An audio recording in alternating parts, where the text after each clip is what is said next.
And we're live. Welcome to the Warrant Committee. We're talking budget, FY25 budget going into the town meeting.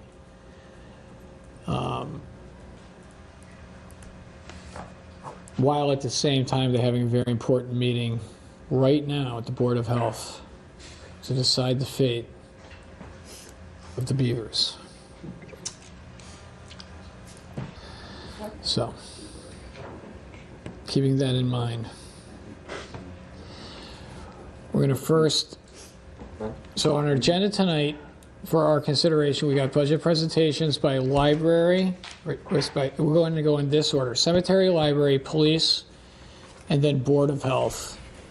Board of Health did request to go last due to their weighty deliberations on the fate of the beavers. So with no further ado, we have Lisa Ahern from the cemetery. She's with us by way of Zoom. Is she here? Yes. Do you want to do roll? Oh, that's a great idea. Thank you, Madam Clerk. Could we please just take our attendance? Yes, in person we have Dave Humphreys, Tom Caldwell, and Lori Connolly, Kristen Cosiel, Julia Maxwell, JJ O'Connor, Steve Rhines, Amanda Serio, and Ronald Sia are all here via Zoom. And I'm sorry, that was starting with Kristen via Zoom. Thank you. The quorum. We have a quorum, and I would also kindly please ask for the members of the Warrant Committee who are on Zoom, if we could start to please make sure that our videos are on. There's a couple of reasons for those. Two of them are, number one, so we can just see that you're there. Because sometimes when we're doing votes, we're not sure if people are there or not. And then another reason for being able to verify that people are there is for purposes of quorum. It is conceivable that if the cameras were off and people were away from their cameras, we could actually have quorum issues. So that would be the request, and I think we would ask to do that going forward. It had been brought to my attention this in the past, and it's been brought to my attention more that we seem to be having more and more people that are attending by Zoom. Okay, thank you. Lisa Ahern, would you please share with us your thoughts on the cemetery? Hi there. So our budget requests are pretty simple and straightforward. We had contractual increases, and our total requested was $963,540. We had a $10,000 request for extra for trees work, which we know we won't be getting because there would be no override. So the new total would be $953,540. And that includes a 3% increase on all of the utilities and the stormwater and whatnot. But other than that, it's pretty baseline budget for us. So. It is indeed. Thank you. Are there any questions?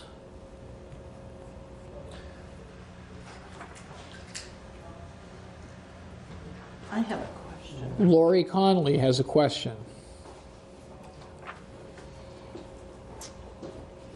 Lisa, can you talk to us about the CPC monies?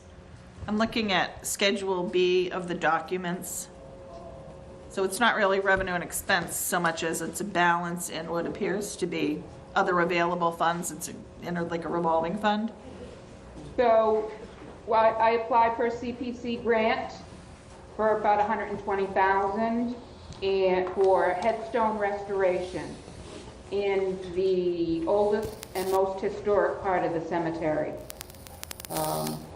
And the Community Preservation Committee granted that. So it has to go before town meeting. in May. And that will restore our oldest and most precious decaying headstones out front from the late 1600s and the 1700s. So. And I remember that Rob was in recently going through that.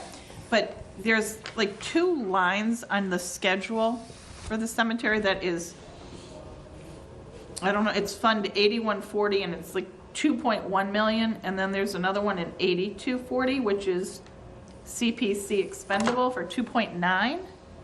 CPC. Is that money that you guys have received previously? No. Or is it, I don't know what it is.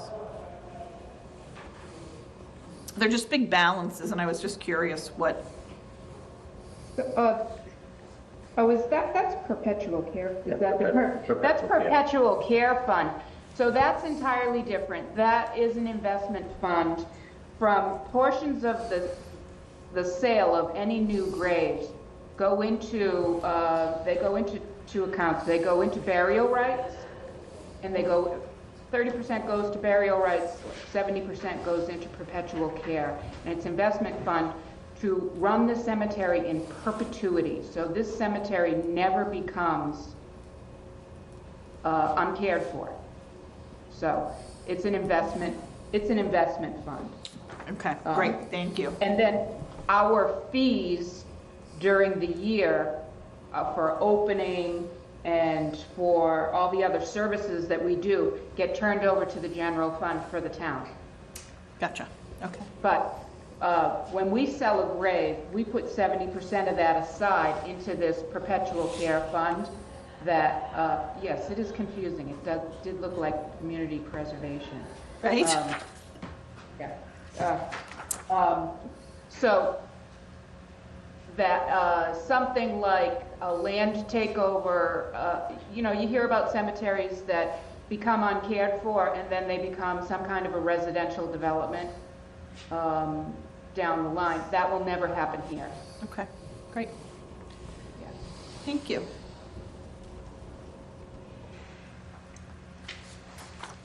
Are there any other questions? May I ask a question? Steve? This is Steve Rhines. I've got a question for you. With regards to the tree work there, have you ever sought out from any of the local companies to see if they would do some sort of volunteer work to help out there? It seems like it would be a really good thing to do that. Absolutely, yeah. It's been done. And Hunt has worked with us. Part of our CPC grant is for tree work. And there are a number of trees in the oldest part of the cemetery, and they pose a hazard to those old gravestones, so they need to be trimmed up. But it all needs to be done by hand because you can't really get equipment in there. You have to have climbers and ropes and pulleys. And but the Hunt brothers are really good to us. They give us a discount. They do things during downtime. The estimate that they gave us for the work out in the historic area is for winter work, when they're not busy, when there are no leaves on the trees and the ground is frozen, when they have a lot more time and it's a little safer to work out there. So that stuff, if we get approved at town meeting, that stuff will start to happen next winter. But we do get money for trees, but there's never enough money for trees. We're the biggest green space in Milton, so we have 104 acres, and we have some of the oldest trees in Milton. So the Copeland Foundation does give us money every year for trees, whether we use it for replanting or pruning. I did spend $30,000 of Copeland money this year on trimming because things were, some of these sugar maples were getting really dangerous. So I had to have them either taken down or trimmed way back. And sometimes we'll leave, a big portion of the tree, even though it's not great looking, because it's just too expensive to take away. So it gets used as what they call a snag, and it's valuable for wildlife. So we hope residents understand that. But we do try to economize on that. So there are a lot of, we have to be careful about having companies in here who are used to working with cemeteries. Yeah. Because of equipment and getting equipment over older portions of the cemetery and a cave-in possibility. So there are whole areas of the cemetery where you can't drive, especially a big piece of equipment like a tree truck. So, yeah. Awesome. Glad that they're helping out. They're pretty awesome people, so They- doesn't surprise me. They are. Thank you.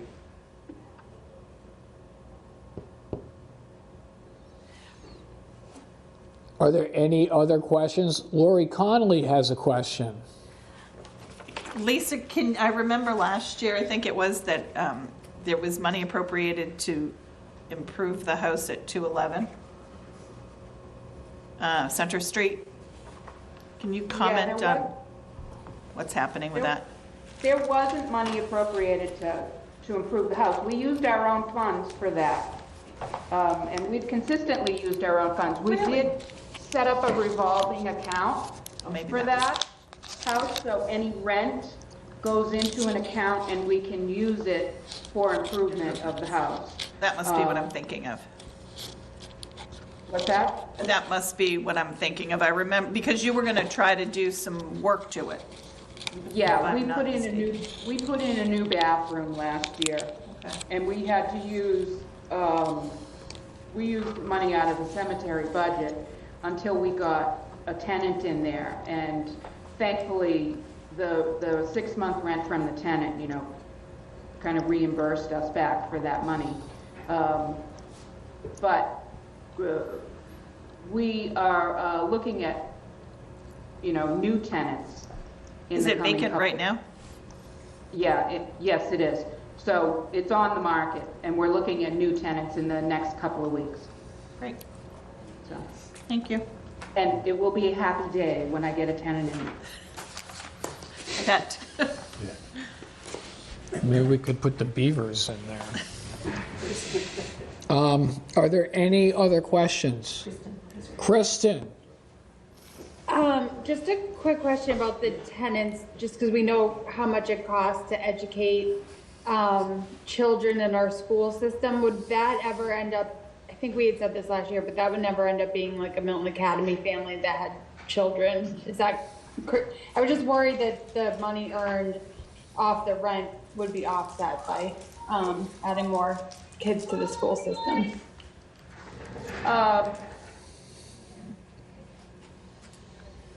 We don't know. So we have to make that house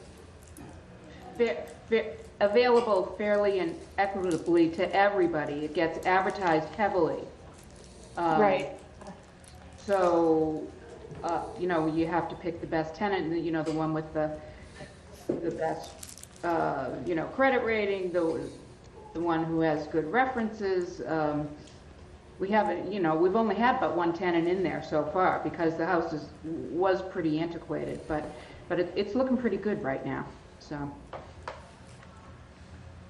Thank you.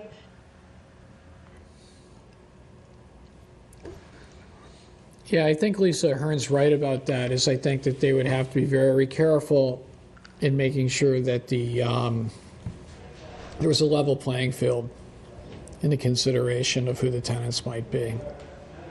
Yeah, that makes sense. I can't even really ask questions Right. about people's children, I Right. can't ask personal questions about the people who really are interested in renting, so. Indeed. Thank you.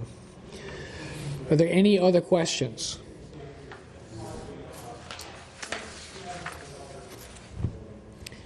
Hearing none, I will thank Lisa Hearn and was that Jimmy Coyne in a undercover capacity back there I would thank you for your thank you for your presentation tonight. It's always a pleasure to have the representatives of the cemetery, which is truly one of the most beautiful places in town, and I'm quite certain it is one of the most beautiful cemeteries in our Commonwealth. So thank you for all your hard work once again. Thank you all. Thank you. Thank you. Thank you. Good night. Good night. All right. Speaking of beautiful places, we have next on our agenda the library. Could we please have, we have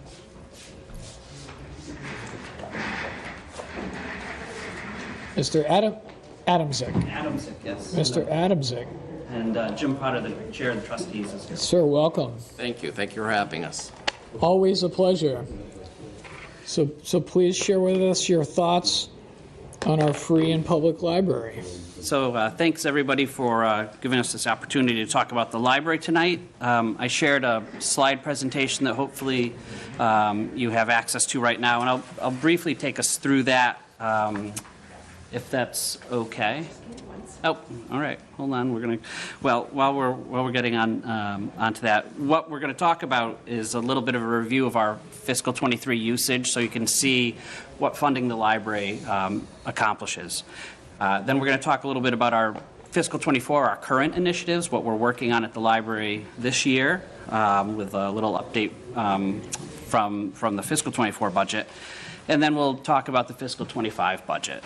So that's kind of the agenda of what we'll work through. So if we go to the third slide already, I'll talk a little bit about our circulation numbers, and this is kind of the traditional what's getting checked out, what's going on. And you can see this is, again, based on fiscal 23 numbers. That's the most complete fiscal year we have. Things continue to increase over time. We did have, huge bumps in digital usage during COVID. That's come back down, but still higher than pre-COVID numbers. Almost a 20% increase in usage over 5 years.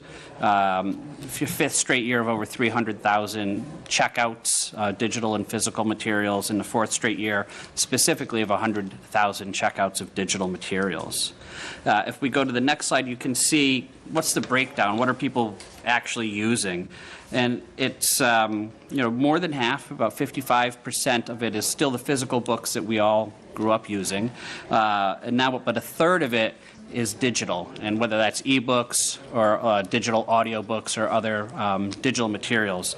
Those are our largest groups right now. Everything else is kind of declining, either being replaced digitally or just a stronger physical usage. And on the last slide, our physical usage is actually going up too. When we talk about digital use, on the next page, which take your time, that is a third ebooks, right? So 1/3 of all our digital use is ebooks. That continues to increase over time. A quarter of that is audiobooks. That's our fastest growing digital use. And it's important, I'll point out in this slide, that a physical hardcover bestseller the library couldn't get for $15 to $18. The digital version is going to be $40. It goes away after a year and we have to buy it again. So digital use is increasing, but it's doubling our budget for materials because of that. Like, it's just, that's the market right now, and we're working on that, but it's a bigger issue. Now, in context with the state, on the next slide, you can see that within our cohort, which is libraries from about 15 to 50,000 residents, and there's about 60-odd libraries in this cohort, we rank 18th, which is good, but there's room for improvement. And we have improved from 45, which is where we were before the pandemic. So we weathered the pandemic well, we responded well, and we've come out with more users of our library as a result. We rank in the teens for many of the categories, including circ per capita, appropriation per capita. And this is based on Mass Board of Library Commissioners statistics. On the next slide, you can just see who is surrounding us on the cohort. So this is, within, based on total use activity, circulation activity, it's towns like Woburn, Westwood, Norwood, and Wakefield. And you can see that we're above average for circ activity, circ per FTE. We're below average for appropriation per capita on that slide. The next slide will just show who the leaders of the cohort are. And we're up against towns which are significantly larger, like Arlington and Lexington. Those are the tops of that cohort with a larger operating budget and larger usage. We're less staffed than those libraries and less funded, and that just is reflected by the size of those communities in many cases. So that's one way we measure use. The next way we measure use is in the programming numbers, which you'll see on the next slide. In fiscal 23, we offered over 800 programs to the public for people of all ages. We had over 17,000 people attend library programs during fiscal 23. That's an average of about 1,400 people a month. Compared to the previous year, 25% more programs and about 40% more attendees. Now, last year's budget, we were fortunate enough to add a part-time position for the teen room. This was something we talked about in this room, and we're grateful for that part-time position. And the idea there was to offer more programming and more opportunities for teens. And at this point through fiscal 24, I'm happy to say we've seen a 40% increase in programming, both number of programs and in attendance. So we've gone from 99 programs so far up to 140 this year. Attendance per month has gone from 125 to 176, which is significant for the teen room, having that extra position there in the afternoon, and we're seeing the results of that. Some of the highlights from the year on the next slide. We finished, with the Board of Trustees, finished a 5-year strategic plan that has been implemented and is what we're working towards now. We introduced the Fine Free initiative, where we've gotten rid of book overdue fines. It's an equity and access improvement for library users. We had a $10,000 grant that we partnered with many members of the community for Milton Grows. It was a year-long initiative about sustainability, outdoor gardening, things like that. We had another grant from the Public Library Association where we offered programming on financial literacy. The trustees offered their first open house, which is now, we've had two. We've had one in fiscal 24, where we have celebrate the library, try to introduce new people to library programs and services. We've also had some turnover in the staff in this time period. So looking forward, I mentioned the strategic plan. On the next page, what we've identified as the priorities for the library is to maintain our status as a community hub. We're one of the few public places left in any communities, usually, as a library. It's heavily used for all kinds of people of all ages for all reasons. So we want to continue to offer a welcoming space for that. Part of that is a second priority, which is a focus on customer service for the library staff, who already go above and beyond and are well recognized within the community, but we want to continue our customer service efforts. We want to continue to introduce new and different collections and services to the library, whether it's digital or physical. So we're continuing that as a priority. And finally, it's a destination for residents of all ages for programming, activities, education, and enjoyment. Those priorities speak to our fiscal 24 budget and our fiscal 25 request. On the next slide, you'll see some of the initiatives we're in the midst of. Is a speaker series that was funded by the Milton Library Foundation. We've had 2 programs. We had Geraldine Brooks, who spoke at the high school, and then we partnered with Pierce on a program for Eric Litwin, who's the author, children's author and illustrator for Pete the Cat.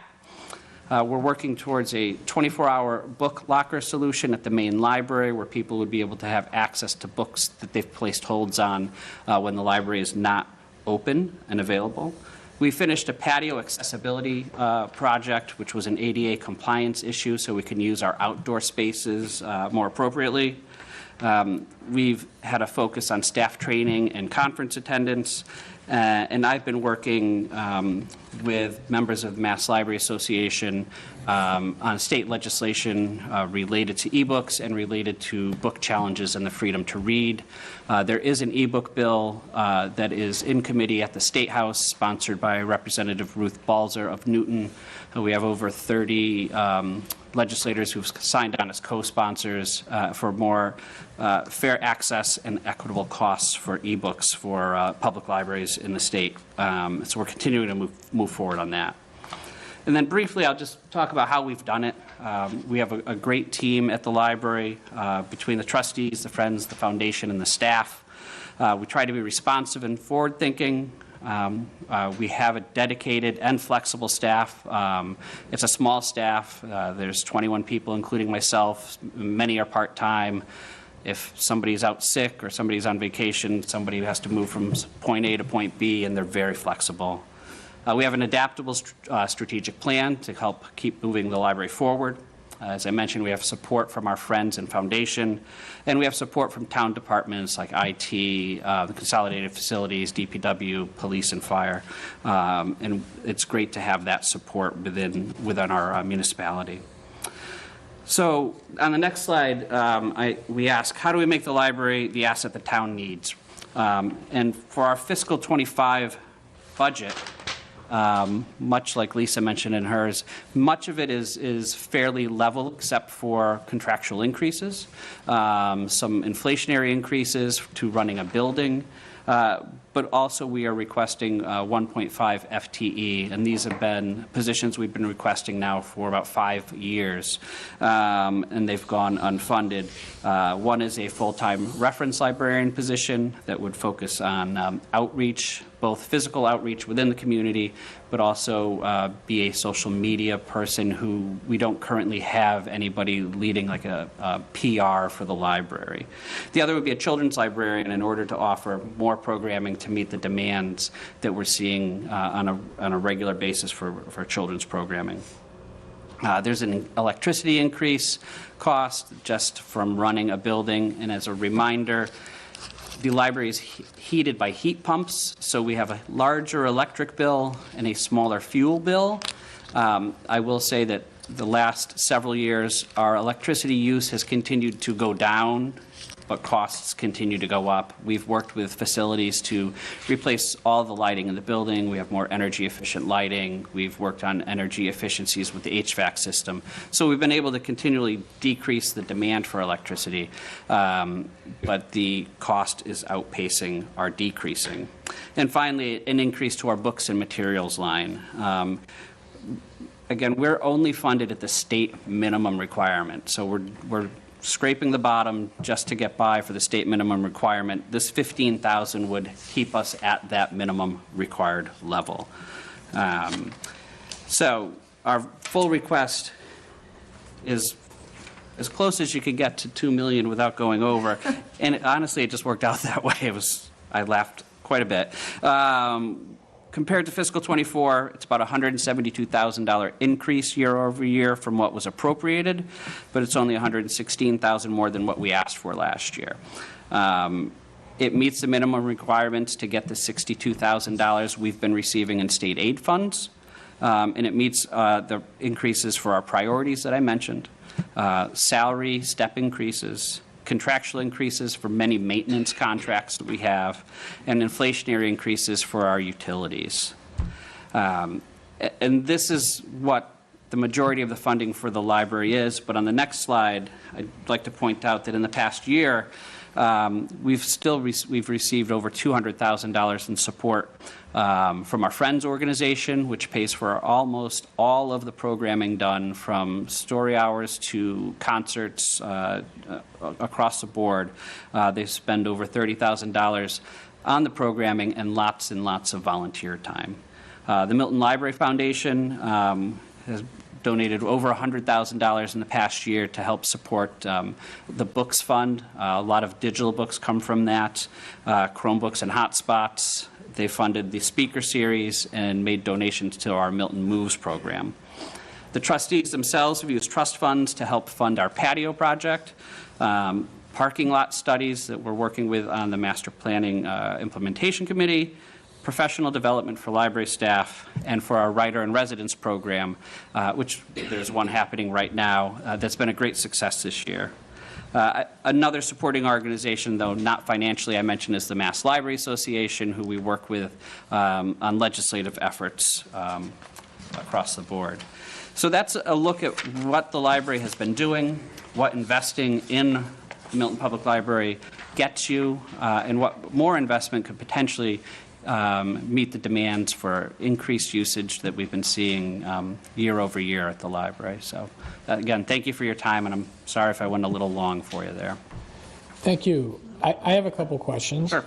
First one, I had the opportunity to see the art display of the trolley. Yes. Is that still up? And we've changed that display. We rotate the display monthly. Okay. It was great. Yeah. It was really good. Yeah. We're very fortunate. Gene Halati does the booking of the art at the Wotis Gallery. There's a lot of really talented local artists, and there's also artists, like coalitions of artists that we've had show as well. Yeah. Great. Thank you. It was wonderful. It's a great space. It's quiet, Right. but it's wonderful. Next, could you please spend just a little bit more time detailing the interplay between the state aid? What does that mean? Like, that we receive state aid, but we have to have a certain level? Sure. And because it looks to me like your year-over-year funding as proposed in the budget doesn't cover that. And so there is a shortfall. Right. So could you please help us, because it looks like to be eligible for 62,000, we have to have funding. It's currently not funded, so is that at risk? So there's a number of things that go into the state aid formula. One is the municipal appropriation requirement, which requires that you average the last 3 years' budgets and then multiply that by 1.5%, basically. This budget meets that, and that's because we've seen growth year over year.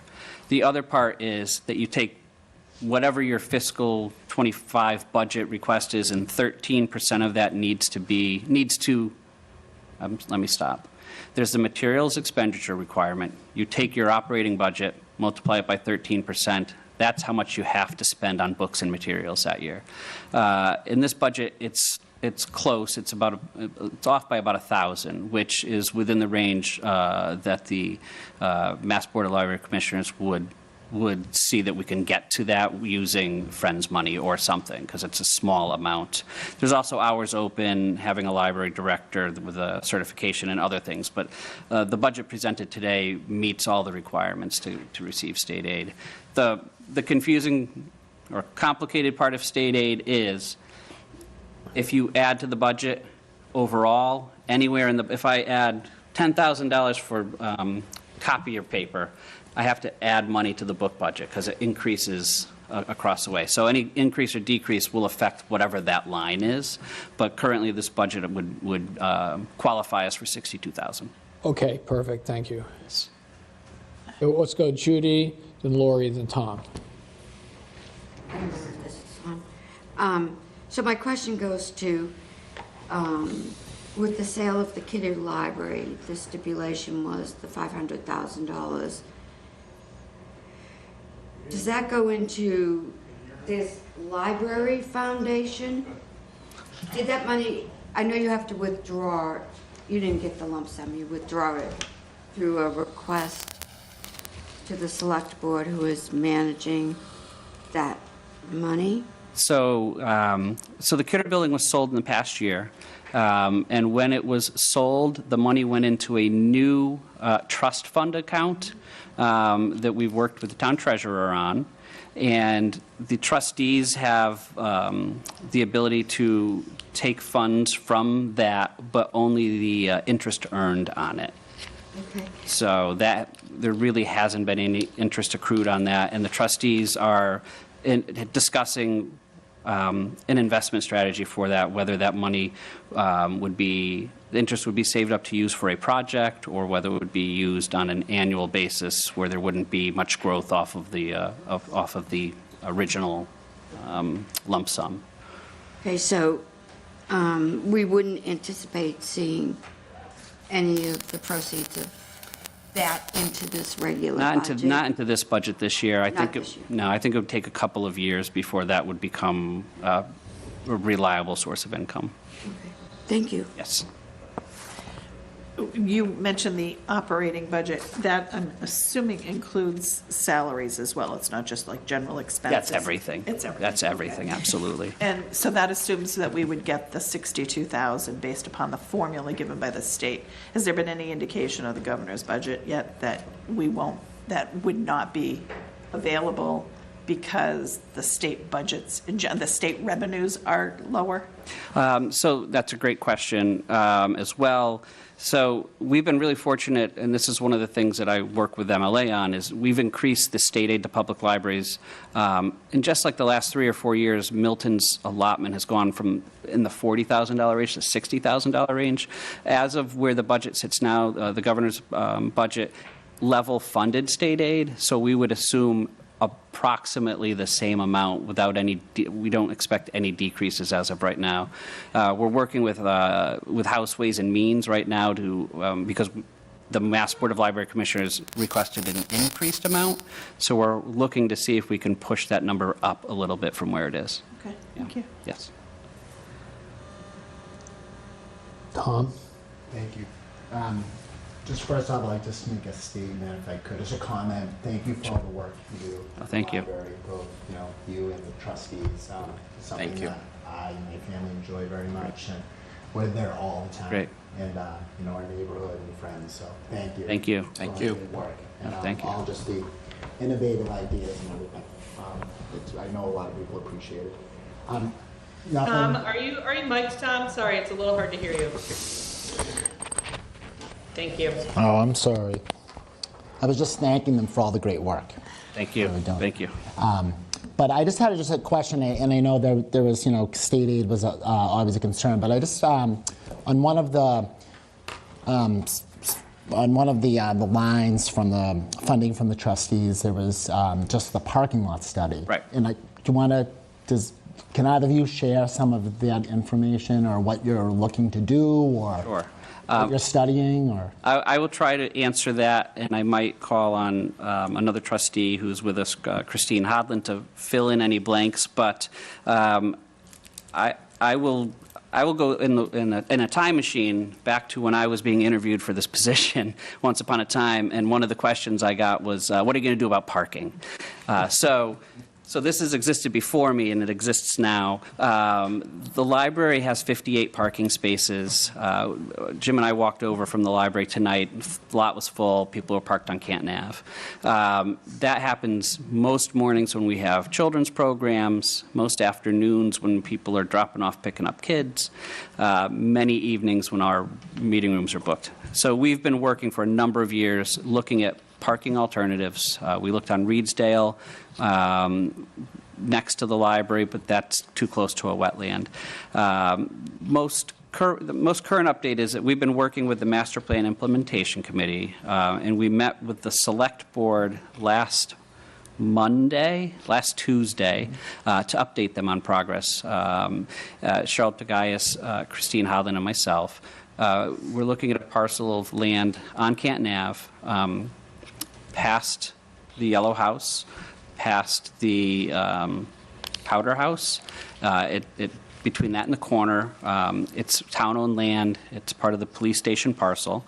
And we've been looking at possibility of a 50 to 60 space parking lot with potential for a build-out of some sort, whether it would be town-used build-out or another use, whether it's a restaurant or housing or something. But so this is not an immediate solution, but we're making progress on these conversations, and it would be a capital type of request at some point that we think that the Library Foundation would help partner with, but it would open up the potential for more programming. Right now, we have a hard time having a children's program and an adult program at the same time, just because there's no place for people to park.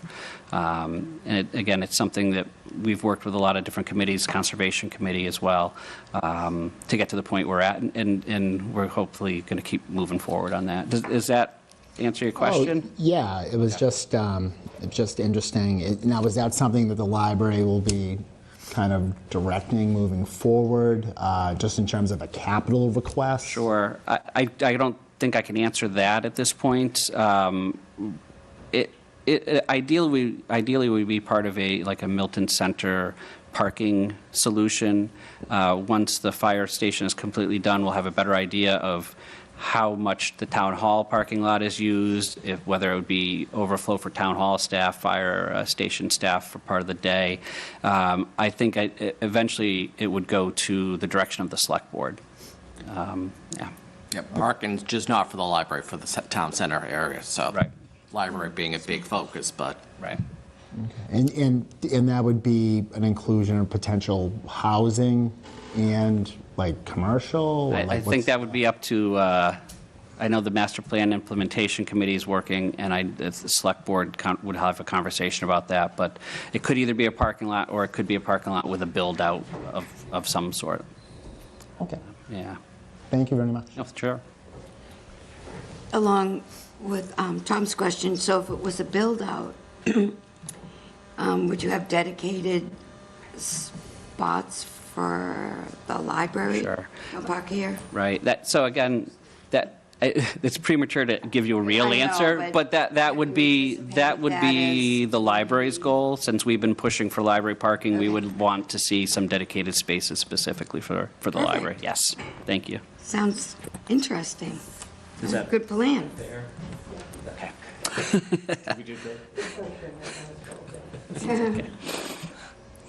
Thank you. No, thank you for the question. Are there any other questions? Hearing none, I would like to thank you for your presentation. Thank you for coming, telling us about our wonderful library. Thank you very much. Thank you. Thank you. Thank you. If you have any follow-up questions, please feel free to reach out. I'm happy 100%. happy to talk to you. Likewise. Thank you. Thanks. Okay, take care.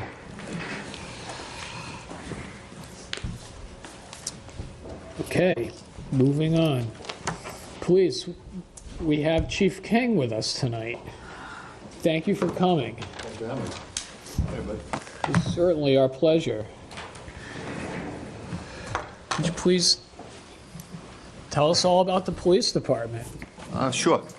The budget's pretty straightforward. Basically, the police is pretty consistent, what we're dealing with in terms of volume. Maybe some of the trends are always changing. But, historically, and this includes the most minor things up to the most serious, we're about 14,000 incidents a year. But like I said, that's from every minor thing to the most serious thing.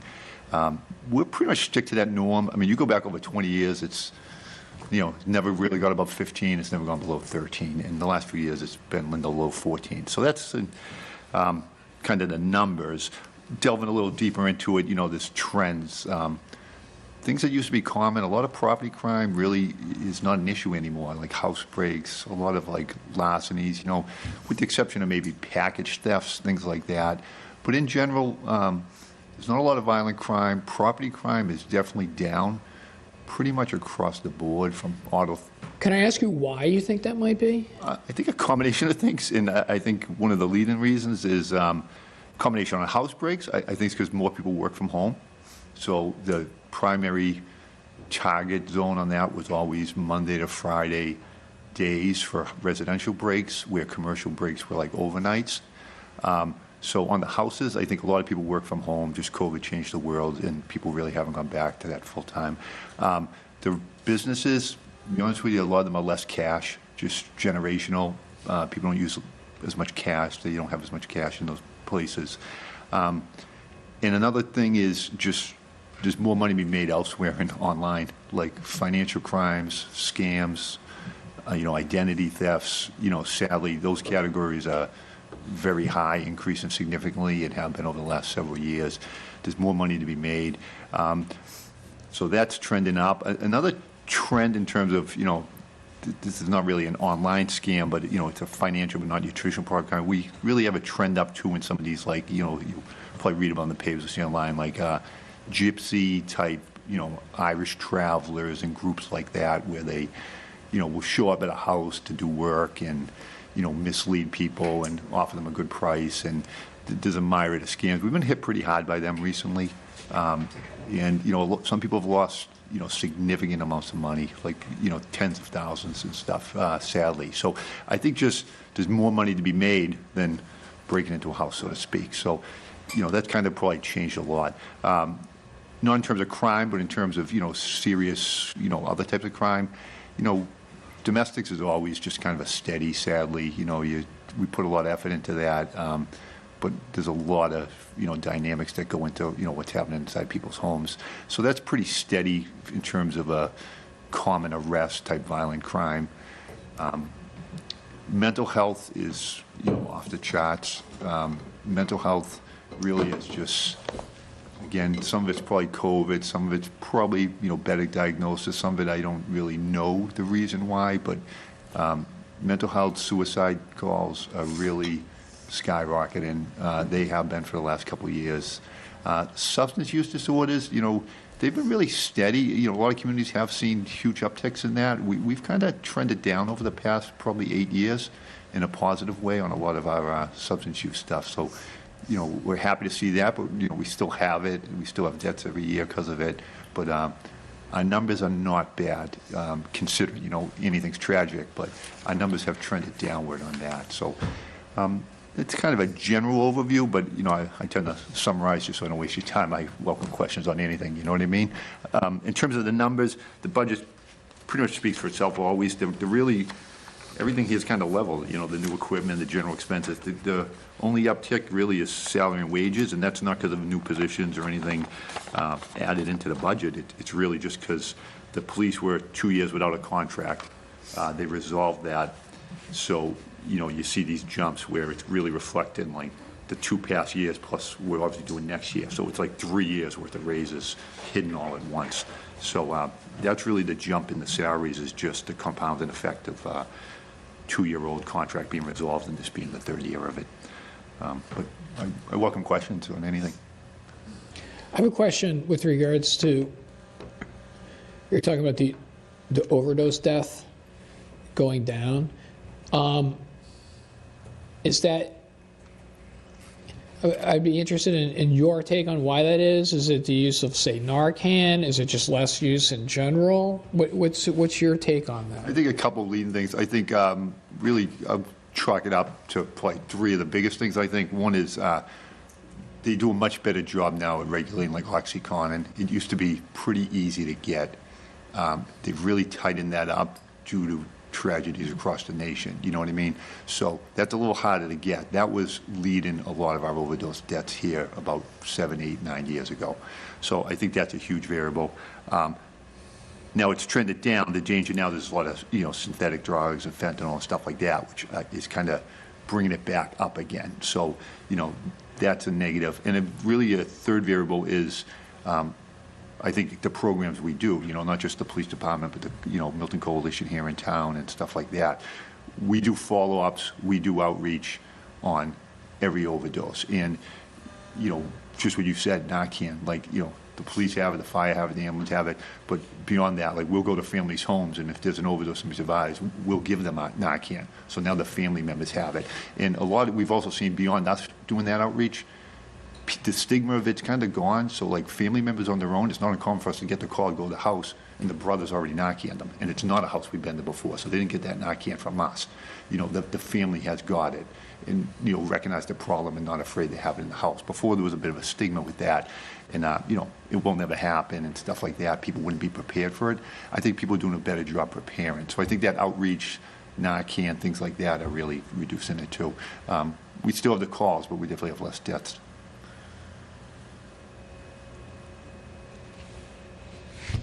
Questions? We must have some. Tom. Chief, thank you for your work. you and your department in town. I just had a question, and this really isn't specific to the budget that you're presenting now. I mean, I know you had mentioned you saw some new equipment needs that were fulfilled.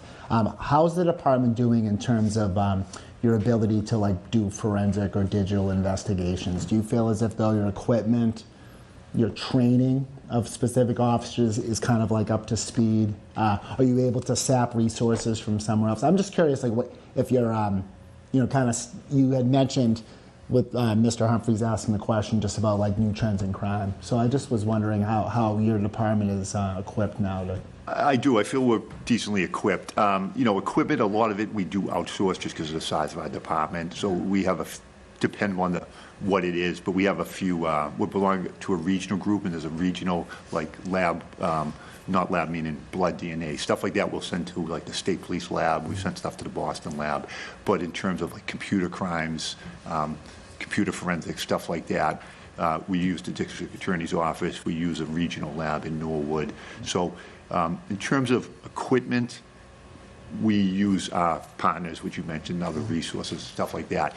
Training is a huge aspect. It certainly has increased our training costs, but we've kept up with that because really wish we had to. You see it like every case now, there's a phone involved, there's, just a computer involved, and that really goes the whole gamut. You can have, a sexting case between kids at, the school level, and, up to, like I said, a lot of these financial crimes, an elderly person, and, we see that from people pretending to be, a banker to romance scams, I mean, you name it, and a lot of time is just put in, so, like, it's training, what records do I need, how do I get them, how do I, use this system to download the phone and stuff like that.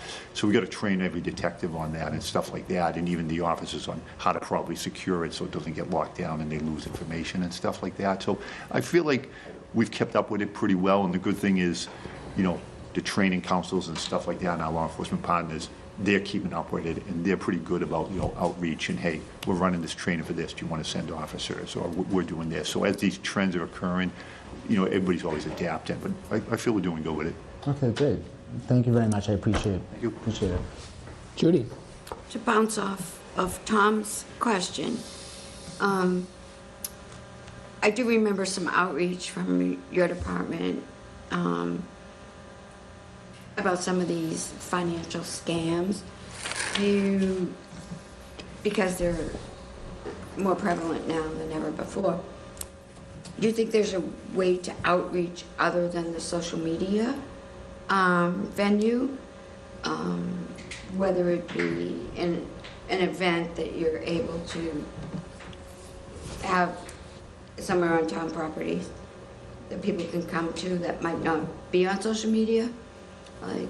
Yeah, we do a lot. I can tell you as recent as about 2 weeks ago, we sent a team up to Fuller Village, and we sent somebody from detective, we sent somebody from our community service officer, we sent our elderly affairs officer to do like a presentation.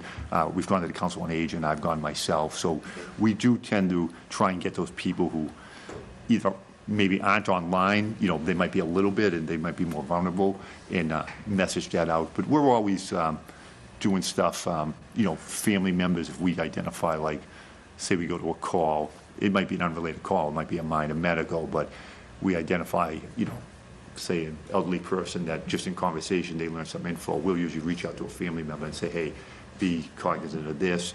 There's been some things about, like, we've reached out to some of the businesses where, like, if you have these things like, oh, go to CVS, buy a gift card, call me back, read me this number, get maybe the business end to, hey, flag this, that this might be a concern of the banks or stuff like that. So we do that certainly, and, we're always willing to do more. So, any group or anything sometimes wants us to come, we're willing to go. But like I said, we did as recent as I say, I think it was 2 Wednesdays ago at Fuller Village. Thank you.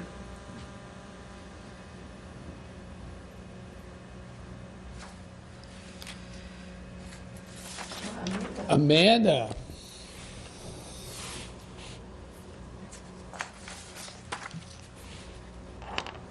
Sorry, I was trying to figure out how to unmute. I had 2 questions. Excuse me. You talked about training. So do you have a line item in the budget or a budget line for training, for, sort of what you were just talking about around digital crimes, but also, I don't know, any other kind of issues that come up, like, do you have to do training on working with different populations, like of kids or children with disabilities or anything along those lines, and where would that be in your budget? Yeah, on page 4, it's called in-service training, so it's on the bottom of page 4, right where it kind of shifts from blue to white. And that's the line item. It kind of breaks down each rank and the different pay and for that training. And basically there's, 2 different types, and you kind of hit on it. So the state mandates certain training, and they do a different curriculum every year based on what's going on and what kind of the hot issues are. So you're always going to have that, like you said, it might be juvenile issues, it might be, financial crimes, things like that. So there's yearly tailored. Then there's always yearly standardized. You're always going to have like refreshers in CPR and first responder, firearms, certain things like that. Criminal law, criminal procedure for, updates that have changed over the last year. And then there's always some discretionary training, and, every department has discretion to cater it to their department, but they'll say like do so many hours, but you can do it discretionary. And we utilize that, like I said, for everything. We've done it for mental health first aid, crisis intervention training, de-escalation, but we kind of just identify what our issues are, like you said, training in financial crimes, things like that, or computer forensics, things like that. So we basically have to hit all the state mandated ones, and then we do additional ones beyond that. Great. Can I ask a follow-up question? Sure. So I know, I think you referenced this last year as well, but some of the mental health issues that you were talking about, like seeing an escalation in those calls that you're getting, suicide calls, mental health, that sort of thing. And I know that you have, I'm going to get her title wrong, but I know that you have a counselor, or is she a social worker or somebody on staff? And do you feel like that position is sufficiently staffed? We have, it's listed, the title in the budget, just the way it's called in the budget, is listed as counselor, which would be like on the first page there. But she's a licensed mental health clinician. We call her a mental health clinician, or the clinician, we kind of refer to her as. But sufficient in the sense, she's full-time, and we feel so fortunate to have her, and she's a rock star, employee, to be honest with you. We had a part-time, we got on a grant, and then we got her full-time. She has still grant funded, so that the town isn't paying. We'd like to, and we're optimistic we can get a grant to make sure she becomes permanent. But we've juggled. We had 2 clinicians prior to her, and they were both part-time. We split it with Braintree Police, basically. It was a full-time grant, and Braintree got a half the time, and we did. So that was our first clinician, Megan. Then we went to a different clinician under that same grant, through Aspire Health, half in Braintree, half here, Cassie. But eventually we got a different grant, and we have her full-time, on the town payroll, but reimbursed through a grant. So eventually that grant, will run out, but we do have our eye on another grant to pick it up in sometime between now and probably next February. We'll know if we get it or not. Who does your grant, like who on your staff is responsible for that piece? Is that for like finding grants, writing grant applications, that sort of thing? It varies currently, and it kind of always has. I have that identified in like some internal reorgs to try and designate one person, but we haven't done that just because of workload. So what we do is there's a supervisor in charge of like mental health, traffic, other community type issues. He was involved in this grant, and I was, before I became chief, I was the deputy chief. So it was really me and him were the lead. We worked with the National Alliance on Mental Illness and Aspire Health and all these other groups, and we were able to get the grant. So that's to that one specific, but we kind of break it up, where if it's a traffic grant, it will go under the traffic person. If it's mental health, it's basically whoever's responsible for that. If it's an equipment grant, it might go under somebody else. So we kind of divvy it up just to balance the workload, but I would like, in some long-term goals, to kind of tweak that a little bit and get one person, not a new position, but just take some work off one person's plate so that somebody can just handle all the grant, I feel would be better than it being divvied up. That makes sense. Thank you.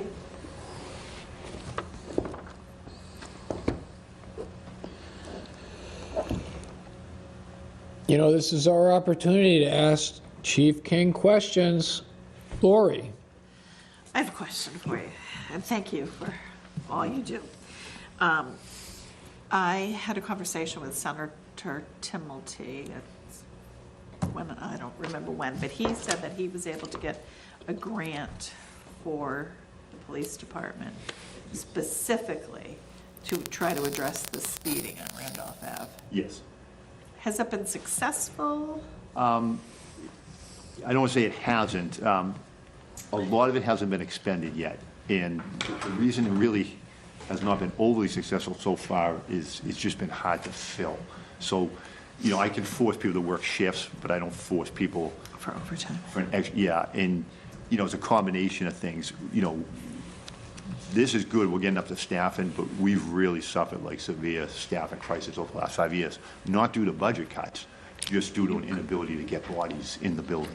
I was going to ask, that was my next question, because you mentioned that last year, that you would have eight candidates, and then they either wouldn't pass the academy or something Yeah, I else mean, I happened. had 3 failed physicals last week. Like, it's been unbelievable the last 5 years, and I've been there 30 years. I've never seen anything like it. But that being said, we're getting there. Like this, you know, we have 3 in the academy now, and we're still short 2 with this, so that's down 5. But the other variable, you know, we've one on, isn't out like a vacancy, but on maternity leave, but we've done a good job of managing some of the long-term like injuries, and, you know, I'll credit both unions really stepped up and helped, you know, work to make some reforms so that we could, you know, rein in some of the like long-term injuries and stuff like that to get bodies back. Because in some ways they were more difficult because they weren't even a vacancy you could fill. They were tying up a spot and a salary, and they weren't there. You know what I mean? So between kind of a mass exodus, you know, a lot of people retired, you know, policing's changed, and it's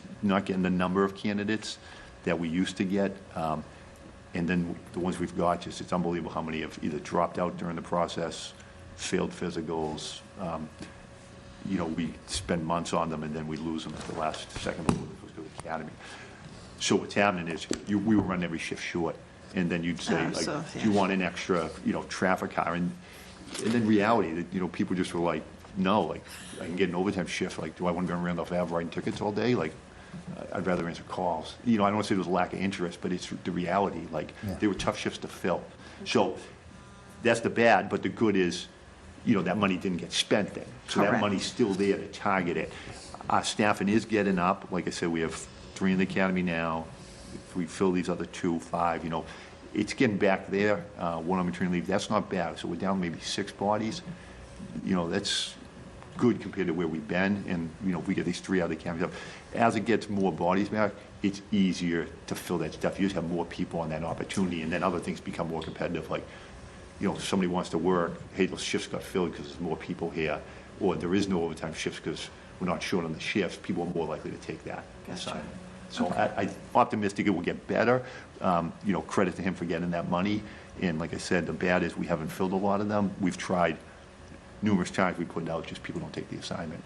But that, like I said, the spin is that money's still there, though. Right. It doesn't get You'll be able wasted. to So the use good it. thing is we still can. Okay. We just retry. Great. I think we have an article coming on the warrant for the speed limit on Randolph Ave. Is that a true statement? It is true. There is a citizens, Chief King, were you aware that there was a? Aware of it, yeah. Okay, so it's not on our agenda to discuss tonight. However, that's we right. did have a general agenda item for discussion of the budget and all warrant articles on, so we could discuss it in general. I can give a little bit of an update on that.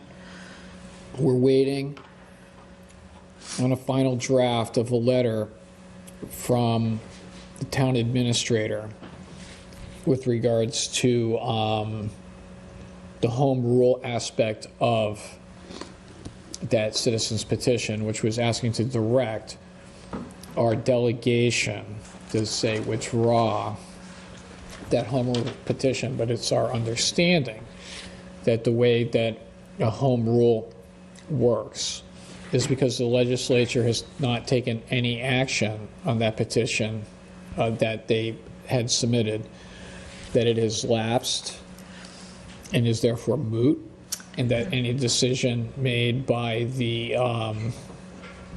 town meeting to direct the legislature to take that action would have no practical effect. So we're standing by on that for right now, because if that is in fact the case, I think that we're in the process of looking at that, of reaching out to the proponents of the article to see how they might want to proceed. Then, of course, we would ask for Chief King's input with regards to that. But That's where I was going. the posture of that article right now is uncertain, but looking likely to have already been resolved. But what was your question? My question was, yeah. what was your opinion of the reduction of the speed from 45 to 25, which was what town meeting had voted, if I'm not mistaken?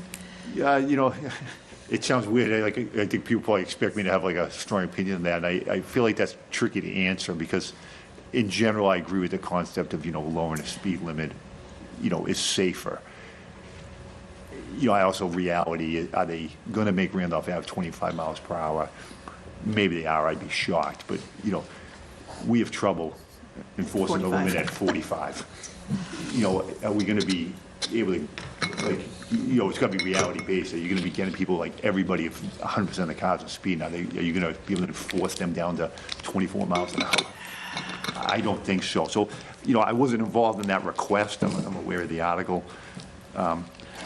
And so honestly, it's just a little tricky to answer. I think in general, if you said, do you support lower speed limits? Of course I do. It's safer for the residents and the people cutting through. But I also think, the reality is if you make it too low, can you really enforce it? I'm a big believer in it. This isn't like passing the buck, but police play a vital role in enforcement. But, road design, road engineering, and I'm not a traffic engineer, is a 24-hour solution.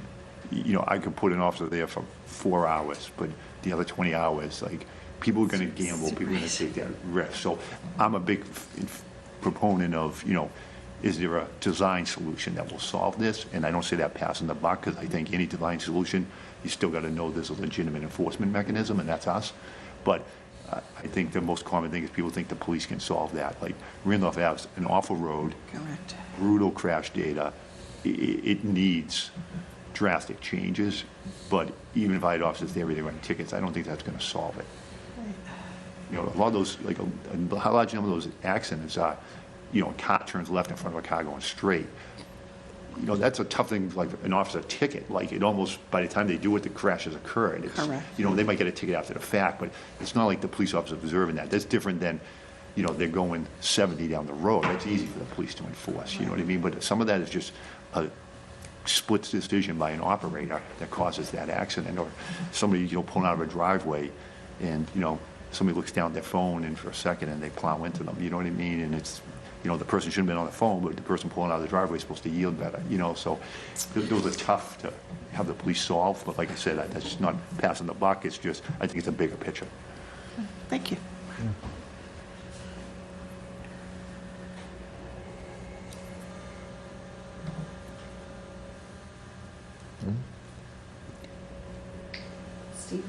Steve Rhines. Thank you. Thanks. Chief, thanks for your service and all you do and all your team does. I've got a question for you. Hearing that you had 3 recruits, and this is I guess this is more of a question or a statement, I'm not sure. 3 recruits, I think you said, failed to pass physicals, I'm assuming entering into service. Any concerns if you were looking forward, there's a lot of development coming in down the pike in Milton, 40B, potential zoning changes, they'll add additional housing as well. given the challenges you're having with getting folks just through the physical piece, or, I mean, it's a very demanding, very stressful, very tough job. Do you foresee any additional challenges with budgets looking forward, or recruiting, or even keeping folks from leaving to go to these other departments, right? Like a state police or like a federal position or something like that. I guess I'm just trying to understand more about, what you guys are going through over there. Yeah, it's not unique to us. I meet with the Mass Chiefs and I talk to them regularly. Every department's struggling. It's just people aren't applying like they used to the job. And, I think a lot of they just, watch the news. You know what I mean? There's a lot of scrutiny in police. The job's changed and a lot of the standards have changed. So, the applicant numbers are down. There could be a good and bad on that. The bad is everybody's having this difficulty. I mean, I see departments offering sign-in bonuses and incentives like I said, I've never seen. That might work over time.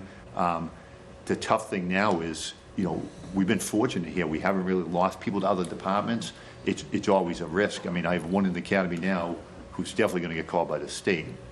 And, I have one that may get called by Boston. So you're always dealing with that. And, there's a lot of variables in that, like not just benefits, but, career opportunities and stuff like that. It's harder to compete with bigger departments. I became chief in 2016. We really haven't lost anyone on a transfer. We've been fortunate in that. We had people retire and stuff like that. But we used to historically lose people, state police or a neighboring department. I've lost cadets that I would have hired or offered jobs to that have gone to other departments nearby. But I haven't had anyone that we trained and sent to the academy leave. But I do foresee recruitment still being an issue. I think the part that won't be as bad is we lost a ton kind of in a short span, so we were playing catch up. Now, like I said, if we kind of will be caught up to 2 under, so if we can keep up and get them, by the time I get them, I might lose another 1 or 2, but they're probably going to be retirements and stuff like that, not people leaving for other departments. But like I said, that could change. But the state police, some neighboring departments, I mean, I think the last one that left went to Quincy, and that was in 2015, 2014. So we've done all right retaining them. We just haven't done a great job of getting them in the door. And I honestly don't know what more we can do. I mean, me, my deputy chief, and my head of training, I mean, we rack our brains. We go through incredible efforts to recruit them. We almost handhold recruits now that we never did before. And they're just things you can't control. You'll get in, they'll have a minimum run standard before the academy, and they'll fail it horribly. And there's nothing you can do. They're out. That's the state standard, and you're back to scratch again. So I do think recruitment will keep being a problem, but I think as you get up, you can always survive with being a couple short. The problem is we were going 10, 11, 12 people short. You can't survive. It was people being forced to work every day, double shifts. But these 3 come out of the academy. If I can get 2 more in, I mean, hopefully 9 months from now, we'd be fully staffed. But like I said, I'll probably lose a couple in the meantime. Have you, and thank you for that, have you done looking at I would call it forecast, right, or a future projection of what your needs are going to be from a headcount basis with all the development coming down the pike? And the reason why I'm asking that is the budgets are level this year, and we're looking at a potential override in the fall, which is a potential that is going to happen. It seems likely that you may need additional headcount coming in the next year. So I'm just curious if you're looking at that now for the future, given your current situation. And if you can't answer, it's fine. I'm just curious. No, we're looking at it, and that was in my supplemental request. I put in for 2 extra officers based on that.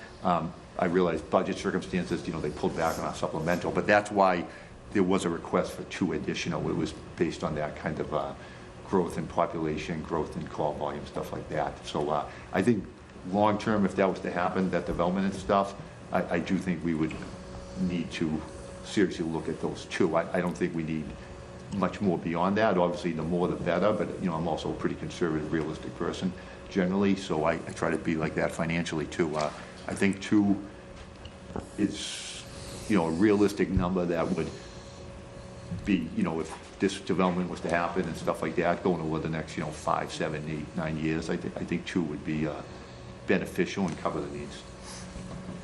Thank you, Pete. Lori? A follow-up to that.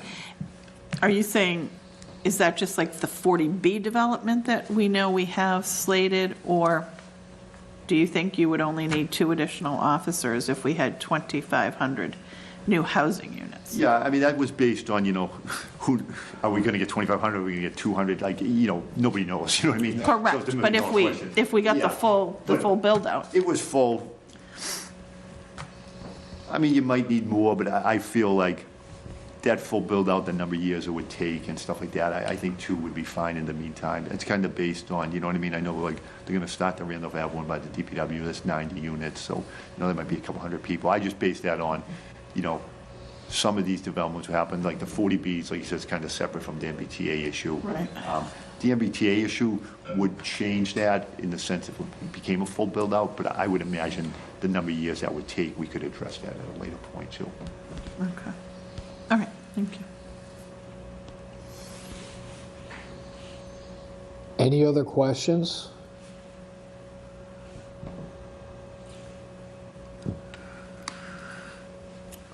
Just reviewing this budget one last time.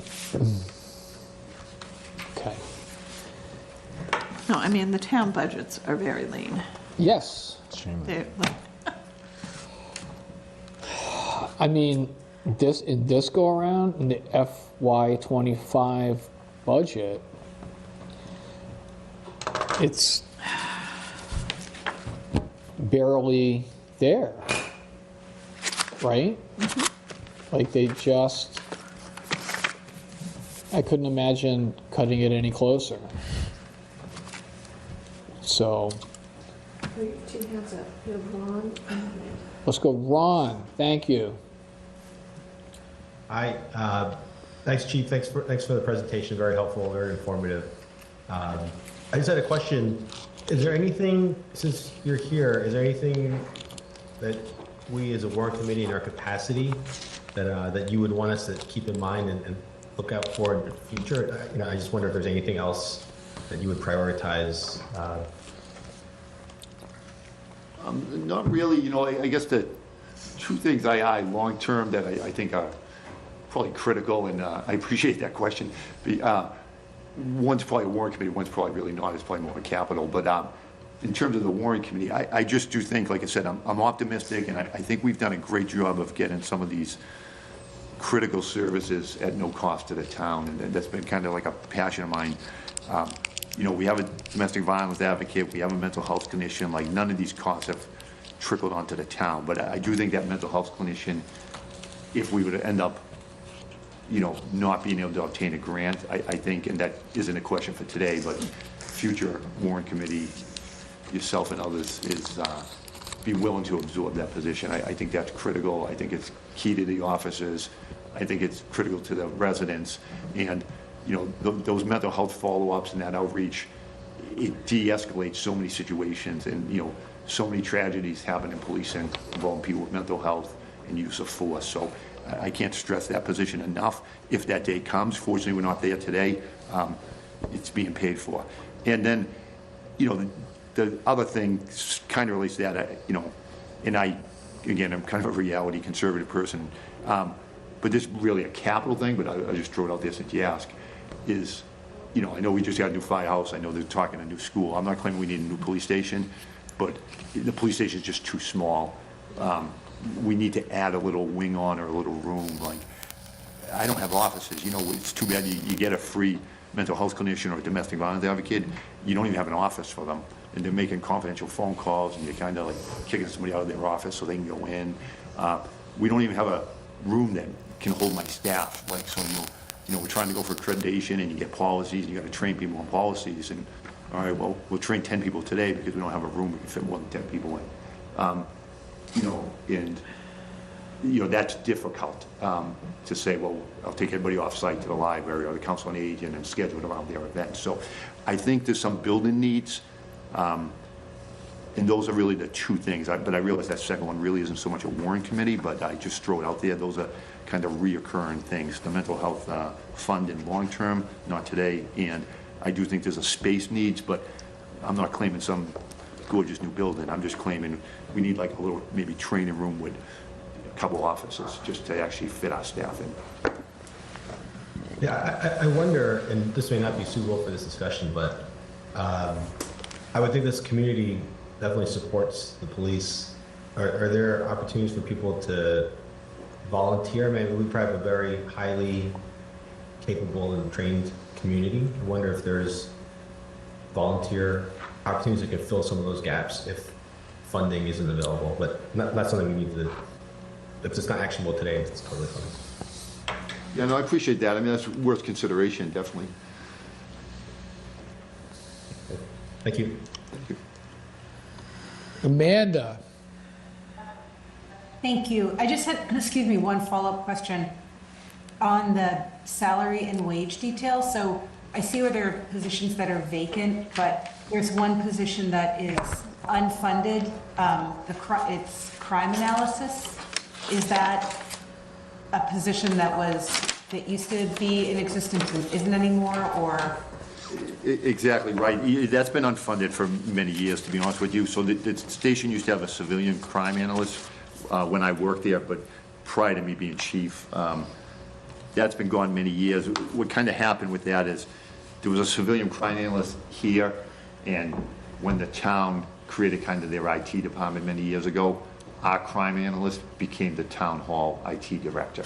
So he left, and they kind of increased the funding at IT on the town level, out of town hall, and unfunded our crime analyst. And then, you know, that's kind of like a side story because that person left and, you know, took a while to get a replacement. But underneath that position, it's not a crime analyst, but we have, but it's only part-time, a IT assistant, if you look, is 1, 2, 3 above. But if you see, it's only 0.4 hours. But what that is town hall basically has 2 IT people, a director and an assistant. That assistant is, you know, technically supposed to be at our place 0.4 of those hours, and at town hall 0.6. But the reality is, for legitimate reasons, he's probably getting tied up really at town hall with all departments. And I don't say we've lost them, we still have them in our budget, but we're not really maybe getting that IT, but it's kind of become, rather than us having somebody designated the station, it's like when I need IT, I call town hall and they'll send somebody. You know, long term, it's an issue, you know, because we lost that crime analyst and that IT person. And at the same time, I'm saying technology is becoming a pretty good problem in all our crimes. But I understand the town, in fairness to them, has had some struggles with that too. You know, and I know there's an IT committee studying that at the town level. So, you know, we can wait patiently, but that's the kind of history of that crime analyst. But it has never been funded as long as I've been chief. Thank you.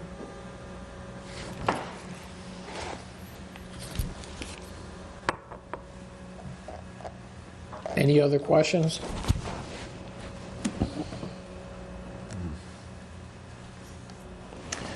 Thank you, Chief. Thank you very much. Thank you very much.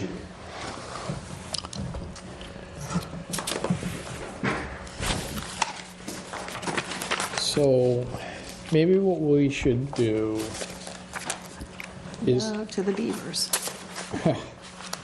The beaver, oh, not on our agenda, but I believe the inclusivity of housing for the beavers has been resolved. They may enjoy their prime spot. so, because we do have Board of Health. They're down there in the Baker. Right, so I think it was Caroline Kinsella was going to present to us tonight after. Are they still going over there? It seems a little quiet down there. It was pretty. She would have come back. There were Go check. Thank you. a lot of wildlife enthusiasts in the hallway for a while. So, Can I? Question, because somebody emailed me this.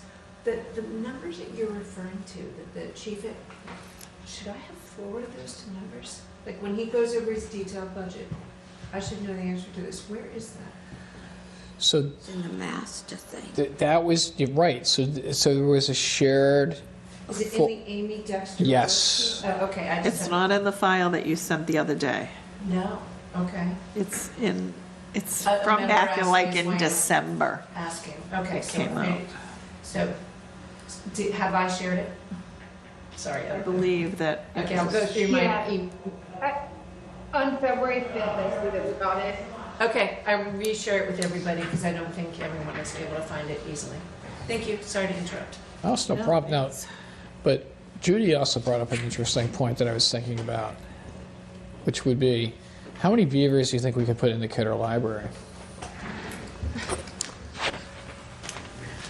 The board, Why would you pick that building? This is a thought experiment. They need water. the Board of Health is on its way down On the its way. hallway. They're coming out of executive session. Yes, they are, and Yes, they will be here. Anyone actually seen I've seen their house building efforts. I'm treading carefully because it's not an agenda item. I believe it's a lodge. There is a house. It's a there. lodge Let's just building. call it housing. We are a town that embraces housing options. Everyone. For everyone, inclusivity. And so all I can say is my hat that is not made out of beaver skin is off to the beavers. I'll be with you when we. Sure, take your time. Yeah. I think we should have a naming of our new residents contest in town. The kids could do it at school. We could give out prizes. I don't know. Have nature walks down there for the third graders. Come right out of Glover. Go around the pond. It's very nice. I don't know. It was very intriguing investigation into this. I did not know a lot of information about their habitats and their habits and Industrious little ones, aren't they? oh, they are. They're busy. They're being very silly, and that's kind of fun. But I mean, there's something to be learned, I guess, in nature all the time, if one wants to find it. But you know, it came to, I don't know. Someone asked a really good question about. I thought it was a good question. Well, where else are they in town? Apparently nowhere. What? That's it. There's been no sightings of building permits issued for. I'm sure they're out of compliance with any zoning in this town.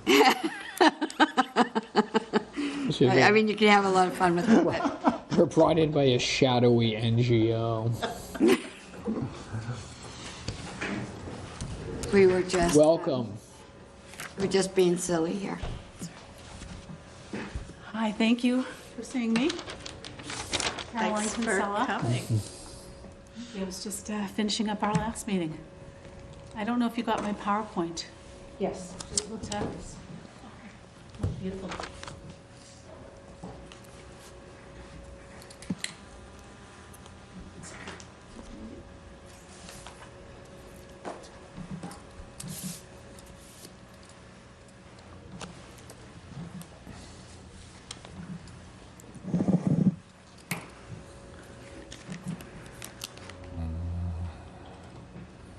I don't know why I always sit with my back to the screen. Usually it's up here, I thought. but- Well, Okay. Thank you. Welcome to the Warrant Committee. Thanks for having me.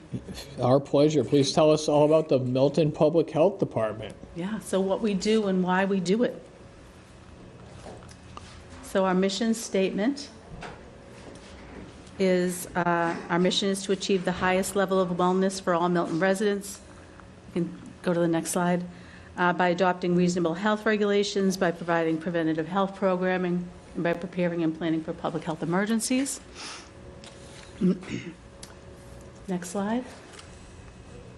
And this is our staff. So it's myself, the health director, Caroline Kinsella. I have a full-time assistant health director, community health social worker, Ann Grossman, health agent, Carolyn Ho. Part-time staff, I have a public health nurse, Susan Poirier. She works 16 hours a week, Tuesdays and Wednesdays. Senior administrative clerk, Jean Peterson, works 21.5 hours. Our Mass in Motion coordinator, who is grant-funded, Lisa Courtney, works 16 hours, 2 days a week. And our Milton Coalition staff, which is the Milton Substance Abuse Prevention Coalition, renamed to the Milton Coalition. Margaret Carell's was previously 30 hours, and she went up to 32 hours. Stormy decreased her hours from 30 to 10 hours, and actually Stormy's going to be leaving, but I'm not sure when, so she's going to be resigning, and it will just be Margaret at 32 hours running the Milton Coalition staff. And that's under a drug-free community grant. We're on year 6, and that will go through year 10 for the Milton Coalition staff, grant funded. Next page. And then our elected board was just meeting with Roxanne Musto as our chair, Laura Richards, our secretary, and Mary Stenson is our member. Next slide. And these are all the things that we do. We do so many different things in the health department. We do housing, environmental nuisance, rodents, abandoned housing initiative, flu clinics, blood pressure clinics, the public health nurse does, education, always answering phone calls and speaking to the nurses at the schools, communicable disease surveillance, recreational camps. We have 23 camps that the nurse is going to be working on this year, so she's already started, and those camps are primarily run at Lake Curry and Milton Academy. Other things that we're doing, emergency preparedness, we do demolition plan reviews. We take sharps, which is needles, in the health department. We sell sharps containers. We have mercury disposal. We process burial permits daily, so anyone who passes away in Milton, we have to process the burial permits. Those are increasing every year, and we have about 700 plus burial permits. Food safety, the health agent and assistant health director go out and inspect all our food sites, which is mobile food trucks, all the restaurants, pool inspections, ponds, Cunningham Pond, and our pools. We do septic systems, about 3% of Milton are on septic. Animal inspectors, so we process any animal bites, dog to human. Tobacco control, we have 9 establishments for tobacco. Actually, they're doing tobacco inspections right now. Body art and microblading, there's 2 in the queue right now, so waiting to hear from that. And then grant management, so we're working on writing another grant right now. So next page. Yep. State sanitary code, so as I said, the housing violations, road complaints, and nuisance complaints. Next slide. And then food safety inspections. So we're going to be starting up on the farmers market soon. Temporary food events, we have mobile food trucks that come into town. We have to inspect the mobile food trucks. And then we do go out for any complaint-driven complaints about the food establishments in Milton. If someone's complaining, we'll go out. Next slide. I said the tobacco, we're out there right now, just making sure that they don't have any flavored tobacco products that's being sold. 9 establishments sell tobacco products. Next. Oh, the camps, yep. Go out and inspect the camps. Our nurse primarily does that, the 23 camps, going out to make sure that the medications are correct, that the children are bringing the right medications to the camps, checking for the safety in the camps, inspecting the facilities, and checking all the immunization records for the kids. Next slide. And then the pools, as I said, 8 swimming pools, checking for the chemical and bacteriological levels that are 4 times a day, making sure that all the chemicals are correct and the swimming pools look good. Next slide. And septic. Yep, so we inspect the septic systems. That's me in the field with Assistant Health Director. We usually do 2 inspections of any new septic systems that are going in, permitting the disposal works installers, and keeping track of all Title Vs. Yep. Next slide. Animal inspectors, as I said, we actually do look at any kind of chickens, and we go to any chicken complaints too, so people can have chickens in Milton, and they do register their chickens with us. So we do chickens. You see me there with the horse, llamas, and any biting incidents. So we do inspect all the barns, stables, and coops. Next slide. And then the flu clinics, which we offer in the fall. And my nurse, Susan, helps with the flu clinics. There's some pictures of us there at the flu clinics. That's at the Council on Aging. Yeah, so those are successful clinics that we run. Next slide. And continuing education. So we are always seeking to improve our education and going to all kinds of seminars, and codes are always changing. There's new camp regulations that just came out. I just heard about them 2 weeks ago, so we're going to be learning about those new regulations. So we want to make sure that our staff is effectively trained for these emerging public health challenges or anything that might be coming up, always changing the regulations. And so we do attend a lot of workshops, a lot of seminars. Yep, next slide. So with our budget this year, where the Health Department and the Board of Health is requesting $420,252 for this fiscal year. The increase is mainly for my new staff, so my new Assistant Health Director and Health Agent, and I have a community social worker. So increases in the training and the amount of people that are going to the trainings, and membership and dues to the organizations like Mass Health Officers Association. I have the summary in here to explain it more thoroughly of where we're spending our money. So, if you have any questions about our budget.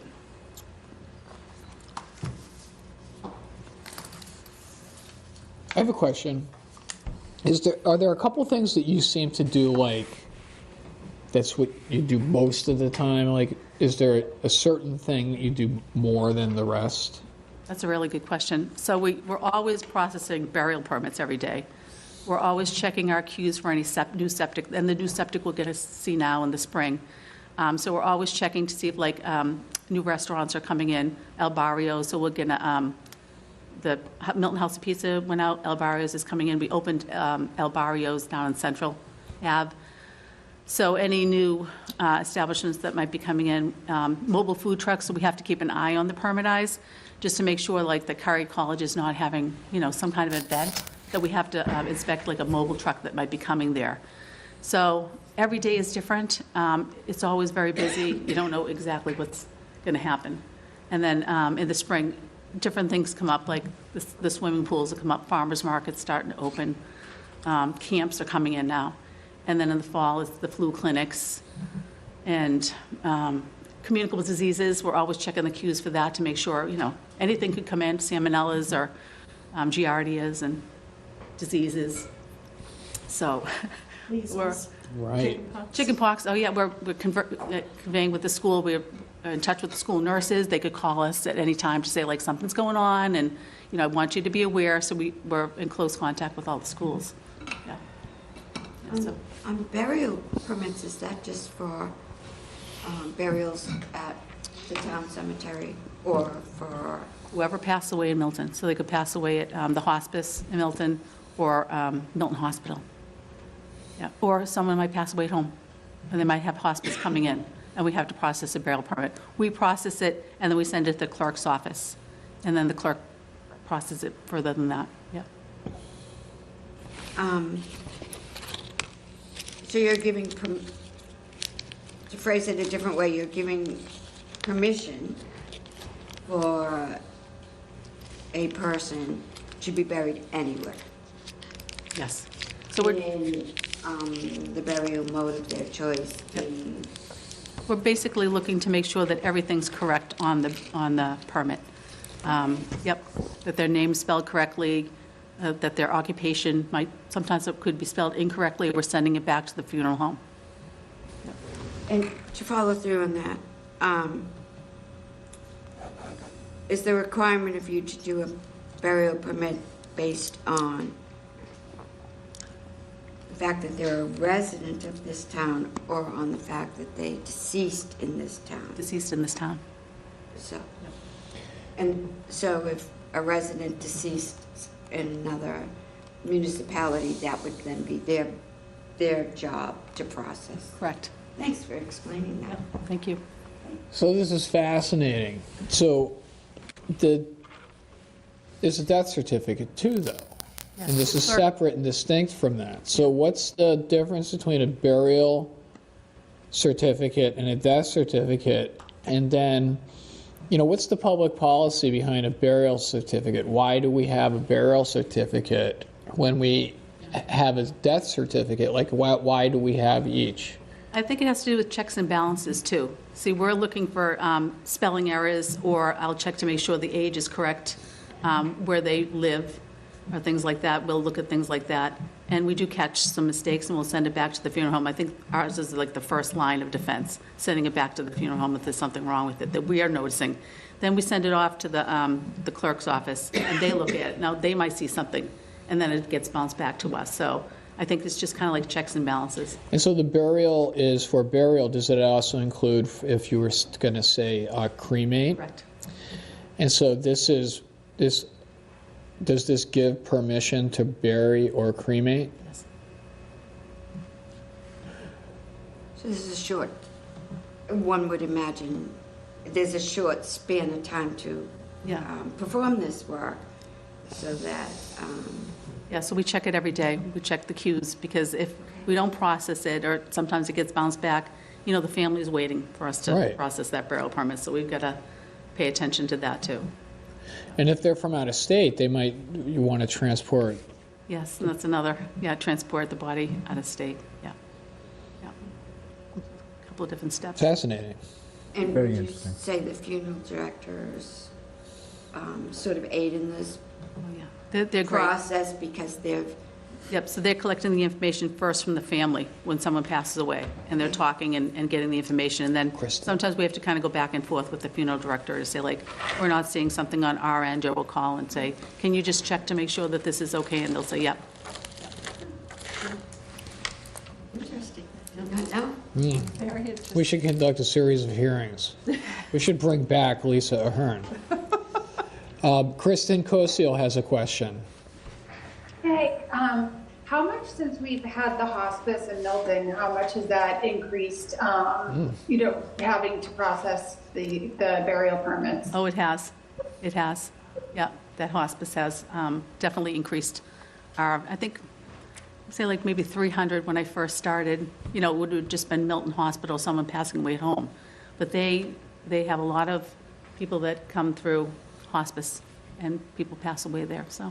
And we have hospice at homes, too, so whoever's passing away in Milton. Yeah. And are you guys doing this work, it must be weekends as well that you're doing this? Because I know some, depending on the faith, some people have to bury their family members very quickly. So we don't have to do it on weekends. We can get it accomplished during the week. Okay. Yeah. Good question. I have a question. Judy. Some numbers. Is anyone else? No, we're here to talk numbers. So I'm looking at this, and in this, the red, for me, it's red, you too. So we have G, which is what you put up on your PowerPoint, of 420,252. Now you have a supplemental needs right next to that column, which is H. Yes. Are you expecting that to come your way?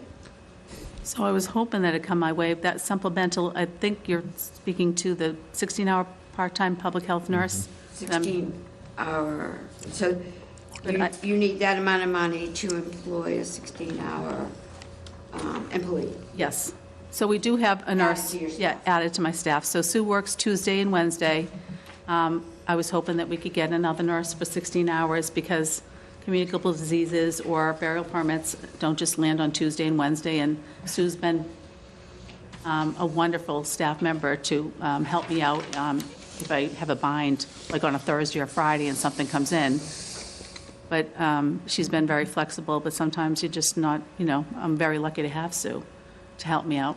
It was, Go ahead. was there a reason that it was only 16 hours? It was originally, for 16 hours. That was, Sue's probably been working for me for at least 5 years or 6 years. And I think at that point, they didn't want to go over the 20 hours to have the benefits. And so it was decided to just do 16 hours. I'm a public health nurse too. And I originally started off in this position as the public health nurse, and then I became the health director. I was the president of the Mass Association of Public Health Nurses. So they kind of combined the position. But really, I'm the health director, and that's my capacity. Like 99% of the time, except for when COVID happened, and then I helped with the communicable diseases, but, yeah. So when this budget goes to town meeting,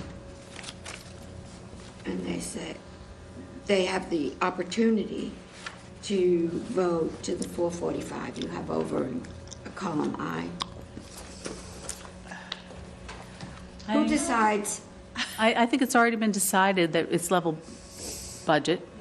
And so the 16-hour nurse that I would love to have, I don't think that Okay, so I'm going to get that, unfortunately.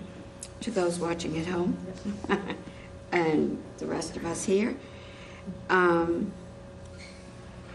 we could not even look at H&I because realistically where this particular budget is going to land is over in column G with the 420. Thank you. It's likely to be that way.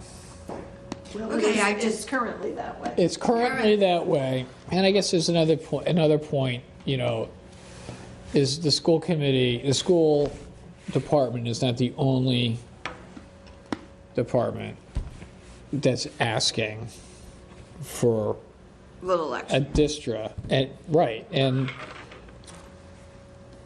that's going to be part of the conversation that we're going to have with the override, with the conversation that many of us thought we would be having this year. It's been deferred, and here we are. And so it's important to look at these things. And again, when we see in many of our departments the same requests being made year over year, library, he said we've been asking for this for 6 years, 5 years, right? So it's just the heads up to the Warrant Committee. At such time as we're talking about an override, we're going to hear people who are saying, this is what I want. I've been asking for this for the last 3. I've been asking for this for the last 6. If you can find, the extra money for the Volvo, I'll take that too, but this is what I've been asking for. All right? So thank you for pointing that out to us, Judy. May I make a comment? Sure. So it would seem to me that because you have to utilize the work hours of this 16-hour person that you currently have on board, you've sort of established that via timesheets and how you turn in to account for who's doing what and how they get paid. But it shows an increase in hours over the 16. So therefore, kind of makes a good case for adding that extra position. Because the overall town-wide operational budget is so tight this year. Looks good, but it's a no-go. Okay. I mean, obviously have documentation too. Isn't just, Yeah. oh yeah, I think we're gonna get someone else so we can take longer lunches. Okay.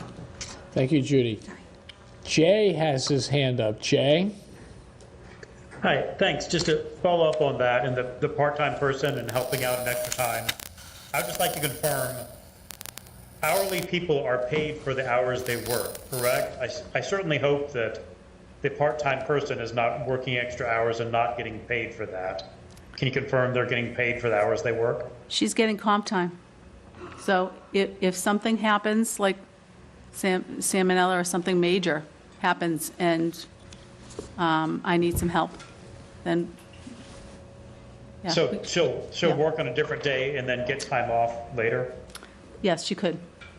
And I'm Okay. very thankful that Susan Poirier is flexible like that, because I could have another staff member that would say, I work Tuesday and Wednesday, and if Thursday a salmonella comes in, or Friday chickenpox comes in, well, See you then Tuesday. then I'm taking care of it, and I'm pulled away from being the health director and trying to solve the problem, so. I'm also thankful that this person is thankful and helpful. I just want to make sure Yes. they're not working for free. Can you confirm that? I can confirm that, Thank you. yes. Judy, you had a startled look on your face. Does that mean there's a question there? In my various travels throughout the departments in the town hall, I have a hard time reconciling this comp time, not just in your department. It's prevalent everywhere here. And I find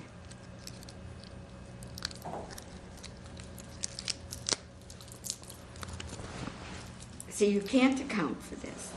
When I was saying you'll have data to account for line H via time cards, if you have that, but however you process your time for them to account for the hours and what we're paying you, XXX. So you haven't accounted for this. Line H, you have no documentation because the person's coming in and actually taking time off on Tuesday.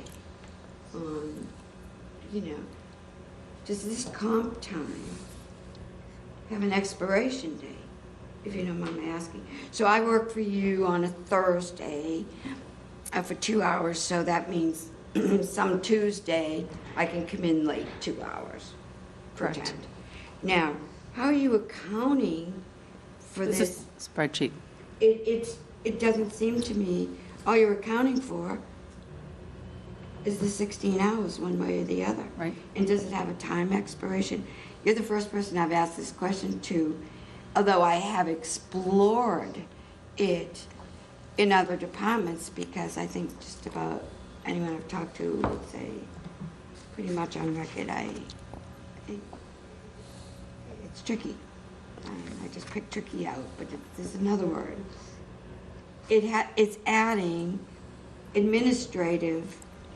Number one, it's adding administrative hours to track all this, to make sure the person actually does get 16 hours pay, either by working on that day or taking off the comparable time that they worked on another day. So there's got to be record keeping. So somebody has to be pulled away for an assignment in any department this goes on in. And it's not just yours. That's why I was like, oh, it's kidding me. I just talked about you would have records to show you are paying someone to work on Thursday, you need someone extra, and yet that's not so. Unless you have this convoluted, to me it's convoluted, system of tracking these hours.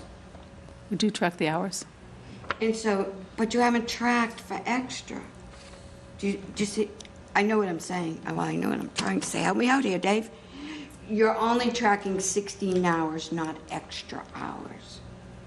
What do you mean by extra hours? Well, when she first said the employee that's in this 16-hour position currently is very flexible, and if her staffing would require somebody to be there on Thursday for 2 hours to handle an excess of burial permits. Now, this particular staff person is pretty flexible, says, yeah, I'll come in on Thursday for 2 hours, and basically she's owed 2 times outside of this building in a pay status. she has to be paid, even though she's not physically here. So say she works 8 to 2. So from 8 to 10, she's not there on the Tuesday.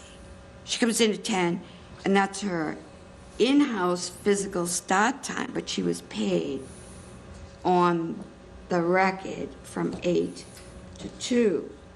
So you haven't really as I'm looking at this with this comp time thing, you haven't actually documented the need for more hours via payroll. Right, it's not on. Whereas if this was comp, So it's on a non-comp spreadsheet? time, you would have your Internally. 16-hour, right, you would have your 16-hour person getting paid over here in column G, and over here in column H, if she had to come in on Thursday for 2 hours, now we see 2 hours at hourly rate, $10, or whatever. So it's not reflected here, you're correct. not It's not reflected. reflected here, you're right. So it's not helping any, in my opinion, or my initial glance at this, you know, the light bulb moment. I've been trying to put this together for a long time, and here it is. Here we go. In this comp time, all of your departments that employ this comp time system are not really accounting for all those extra hours. Take, for instance, may I? Are we talking about this department or every other department? 'Cause it sounds No, like we definitely, have- it's a peak here, and I would like to see her, if you don't mind, her confirm where my thought is. So, at town meeting night, various employees throughout these departments have to go and check everyone in, check them out, and all this stuff. They work on comp time. Because I asked one night, I says, boy, I hope you guys are getting paid a lot, you know, overtime or just straight time, or, you know, I was curious about that. Comp time. You're not reflecting. Judy, you got 1 more minute. There's no reflection in this particular budget, which is going to pop up in other budgets we're looking at for the hours needed for your department. And in the budgets, now it's I'm going to be checking this, in all the other budgets that are going to come from, our town does not account for the extra needs in record keeping of hours worked. Because if you have a hole here, well, you're creating a hole here to fill a hole here, and not, it makes perfect sense to me now. I always said it was a bad system. For a year now. The light bulb just went on with your budget. And amen. Sorry, thank you very much You're- for thank allowing you. me that. So you have a spreadsheet for this employee, Correct. right? You count for the hours of this employee. Reconciliation, like, so one of the questions, you know, it sounds like it's an interesting situation where the person's sort of paying it forward sometimes or being owed sometimes. Are you reconciling in the same pay period? No, not always. No, this can go, they can have comp hours, like 1 or 2 comp hours, and that just moves forward into the next pay period. Yep. And then they might say, like, I'm going to come in late, I got an appointment or whatnot, and I'll Yep. say, yeah, you can take the 2 hours because you, Right. And and I can see where this could become very, very complicated in a larger department where we're talking about multiple people. But we're talking about one person that you supervise directly. Okay. I have a better understanding. Thank you, Judy. It's okay, because I know I asked her. She just flipped the switch on something that I've been trying to figure for a while, and it just happened, looking at her budget. Yep. I don't know why the switch went on just now.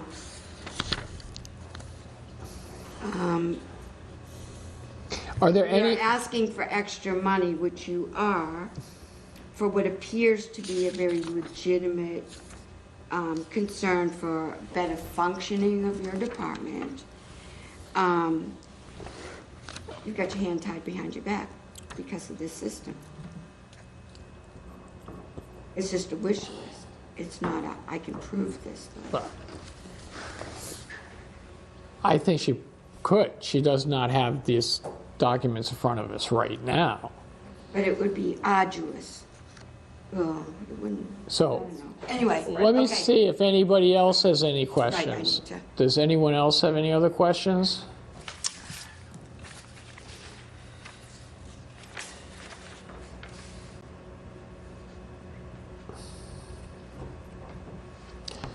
Hearing none, thank you very much. Thank you. Thank you. Thank you. Thank you. Thank you. Thank you. do. Thank you. Oh, can I just ask one odd question? Just one? What is it, Judy? I don't know, it was on one of the first slides she had. I'll let it go. Okay. Thank you. If it occurs to you, why don't you just give me the question and I And you can can forward it email on. her and add it to the. All right, thank you. Thank you very much. Thank you. Appreciate it. Thank you. Thank you, everyone. Okay, that concludes the presentations for tonight. We have another agenda posted for Wednesday. I think our plan is on Wednesday is that we're going to, I think, finish up the departments. And then Monday, I think we're looking at capital improvement. Then we're probably going to have opt-in stretch code and the local historic committee. Judy. Has there been progress on some of the language in the article for the historic district? The answer is yes. Oh, thank you.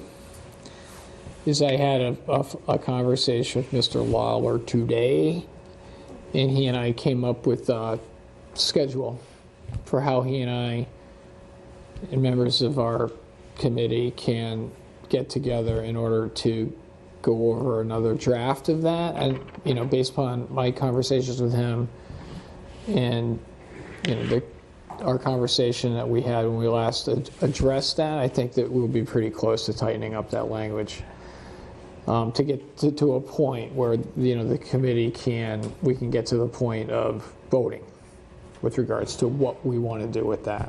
At least have, you know, language in front of us. So we're going to plan. I'm going to plan on having something for our warrant committee for Monday. Okay. It's a week. It's a week from today. This day being Monday. The fun day.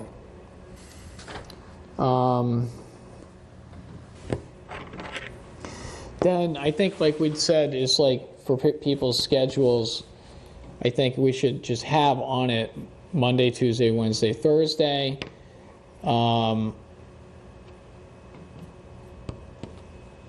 I think that when we make a couple big decisions or a big decision with regards to the budget of how we want to proceed, what are our thoughts on next budget, you know, once we come to a conclusion of where we're at on that, I think votes, once we settle in, votes go quickly. Okay? Does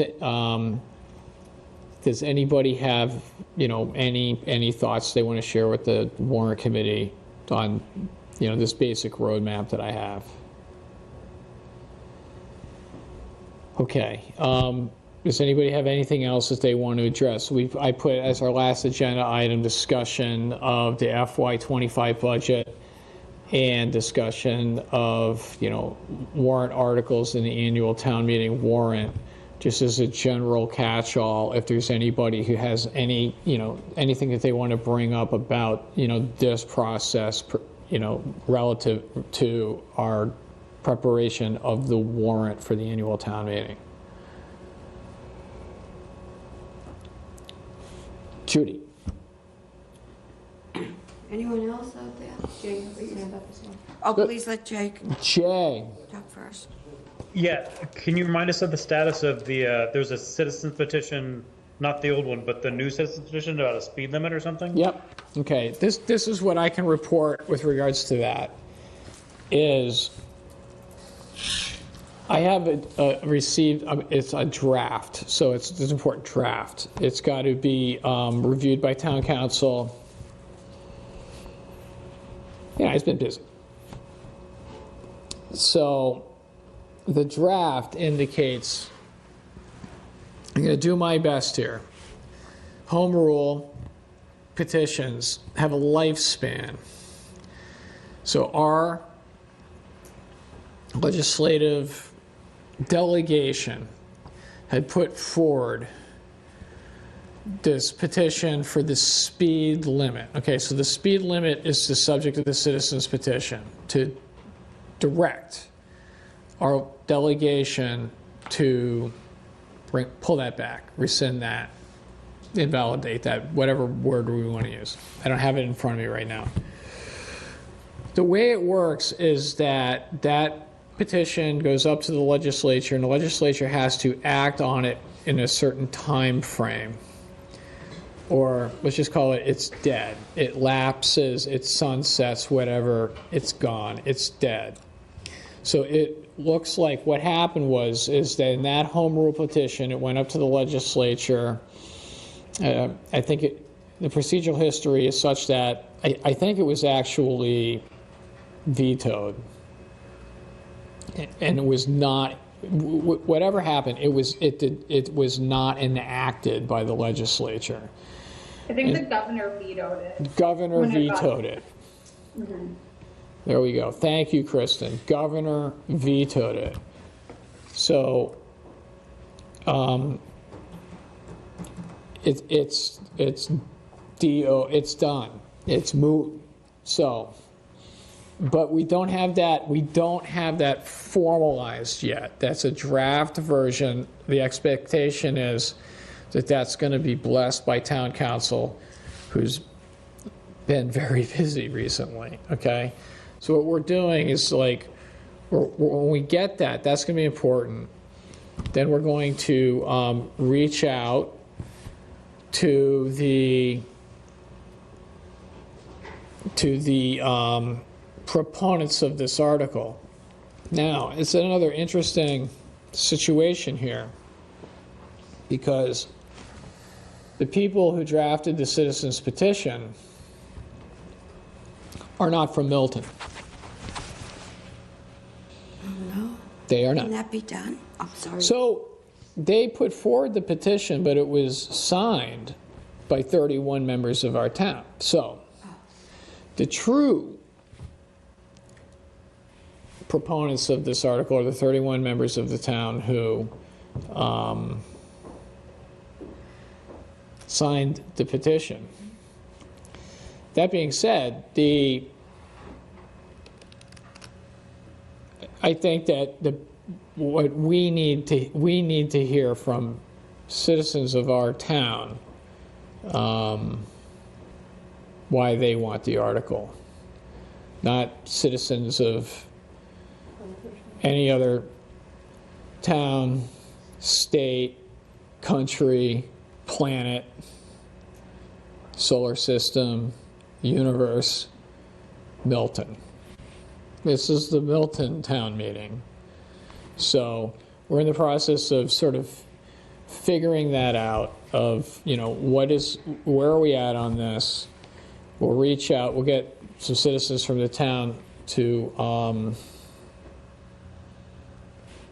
weigh in on this, and then we will have a recommendation from the Warrant Committee. There's citizens of the town have put forward an article. We'll have a recommendation from the Warrant Committee. I think it's going to be important to the Warrant Committee to have this opinion from town council. So that's the status, Jay. It's as I see it. As complete a picture as I can draw at this time.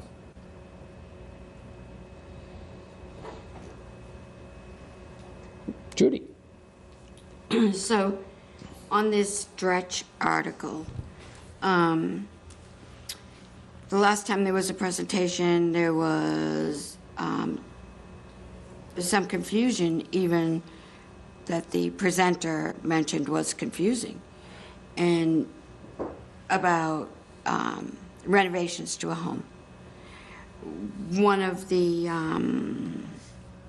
something in the pyramid didn't jive with something about renovations, whether they're going to be included in the, I'll just call it super stretch, because it doesn't matter. I was so confused, as were the presenter confirmed. It's confusing. Will that be cleared up before? Could there be a way for there to be clarity on the renovation portion before? Sure, Could they come with that information? Fine, I can. Confirmed information. Sure, I'm in contact with Mr. Hasha. I can definitely point out that, I mean, he wants to know what the concerns are so he can address them. He wants to know what the questions are so he can answer them. Sure. Yeah, we found two different versions of what would be required for home improvement, additions, renovations, etc. And there wasn't a definitive answer to the questions around that. It might be helpful to Sure, yes. in discussions. Thank you. Yeah. Anybody else? Amanda. Sorry, so you were saying that for the local historic commission, that there are you saying that edits had been made? Or I guess the question is, we had some clarifying comments or clarifying questions. Do you think those will be, as far as sort of what's within the, I don't know, the process and the rights? I'm not getting my language right tonight, I'm sorry. But when we're talking about that within the Historic Commission, do you think those answers will be answered, those questions will be answered? Amanda, remind me, like, what were some of the specific questions that? So remember, there was a comment that the question was about the process, and I don't have my notes in front of me, but it had to do with, it was sort of assumed that then something would go back to the select board Right. for approval, but it wasn't written anywhere. Right. That was the process. So will that process be clarified? Because I think it was sort of this, it wasn't really clear what the, sort of the power, for lack of a better word, of the commission would be. Right. And is there the process that, is it the process that he outlined that was assumed but not written? Right. Will there be clarity around that? So I can address it. I called, and we can talk about this again when we have our discussion with regards to that. But I talked to Nick Bolano about that today, and asked him,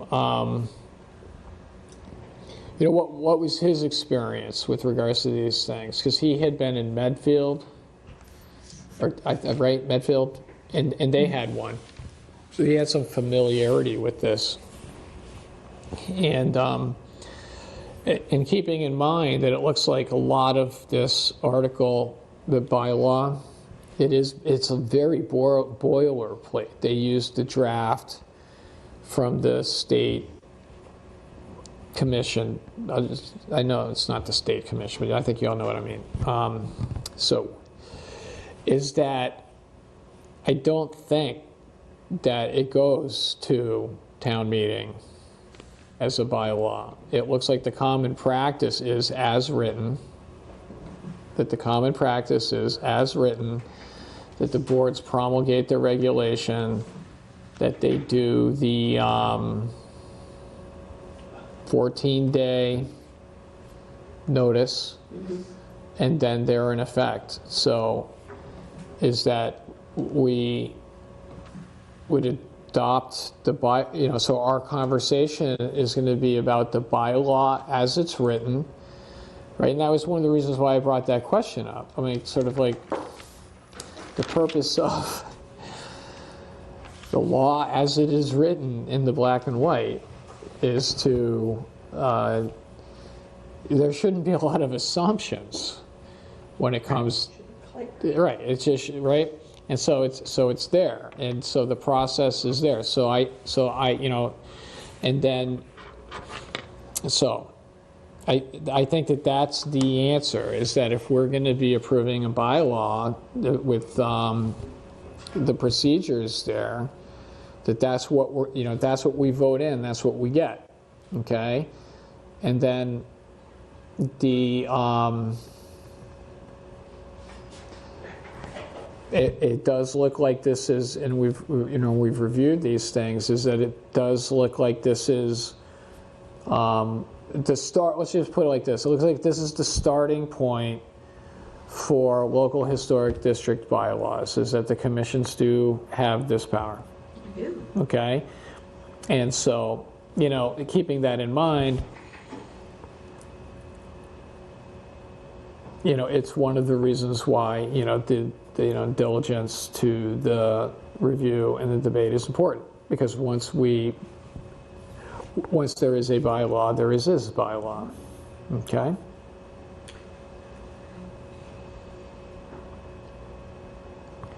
So that's how I would clarify that at this point. All right, thank you. I hope I made it more clear. If for any reason. Okay. Ish. All right. I know you know what I'm going to say next. If for any reason, all that bylaw language, except we know the commission has the 14 days. So that's the way it is in every state that has a historic district, in any of their municipalities. If the Warrant Committee somehow or other feels that all the loose ends aren't tied up, it is going to be a law.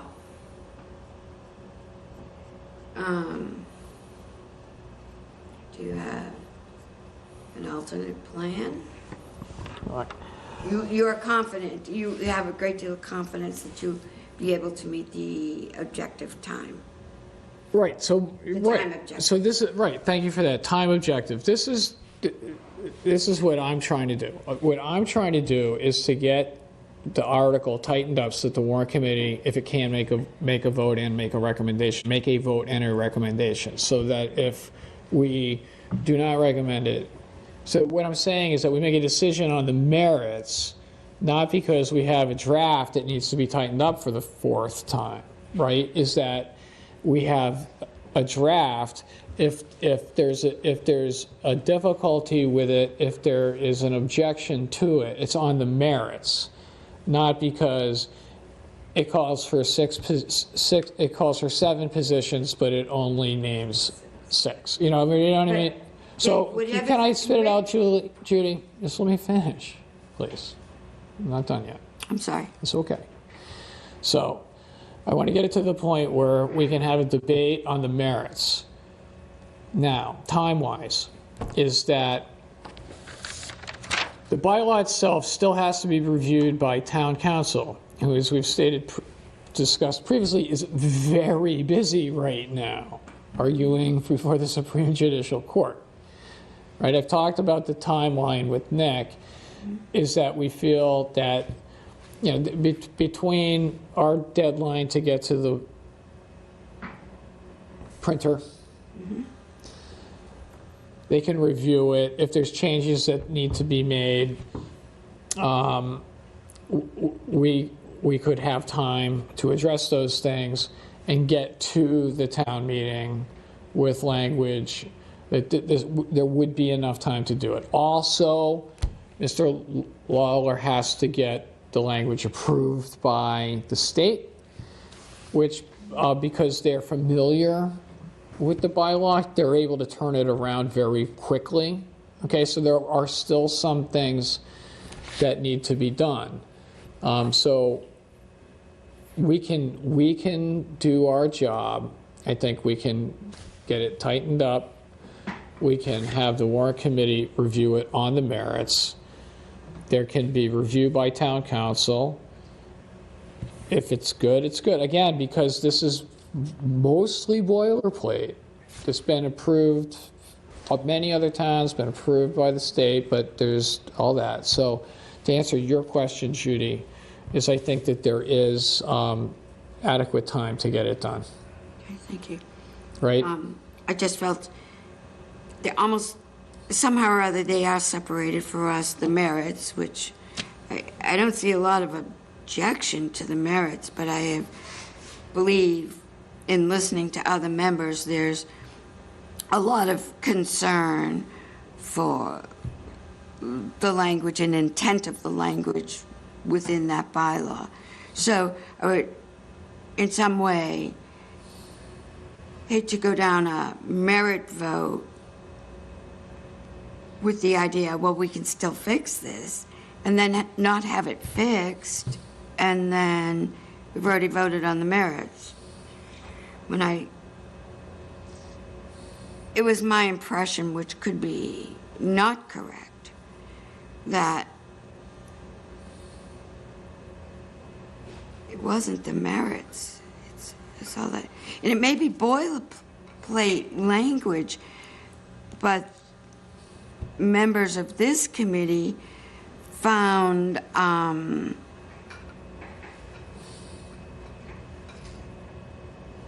that we didn't weld that boilerplate too well for the article. Right. So what my intent is to get the draft that we've been discussing, like, tightened up to the point where if warrant committee members have an objection to it, they'll have to weigh whether, because at some point their committee is putting this thing forward. At some point they're just going to say, these are the changes we want to make, these are the changes we don't want to make. This, right? Mm-hmm. And so the warrant committee members will just have to make a decision, like at what point does their objection to that turn into a no? Thank you, Dave.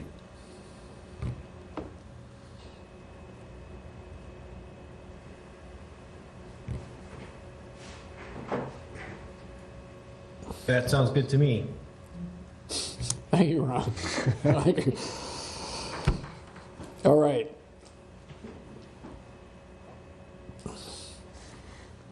So I'm glad that, I'm glad we've had, we talked about these things that are on our minds. Because, hopefully, what's going to happen is, again, on Wednesday, we're going to get departments done. On Monday, we're going to, kind of get the, get the last couple bigger, a couple, 3 articles, and then we should be getting to votes, budget. Okay, and I think we have plenty. I'm not going to say we have plenty of time, but we have time. All right. One of the things that I was considering doing is seeing if we had an appetite for an extra meeting this Thursday if we needed more time, but I don't think we need it. And a couple conversations that I've had with people was is that we felt that if we were able to go potentially Monday, Tuesday, Wednesday, Thursday, hopefully we didn't have to, that would be enough. Okay, so I think we can stick to that. I think it'll work. Okay. All right.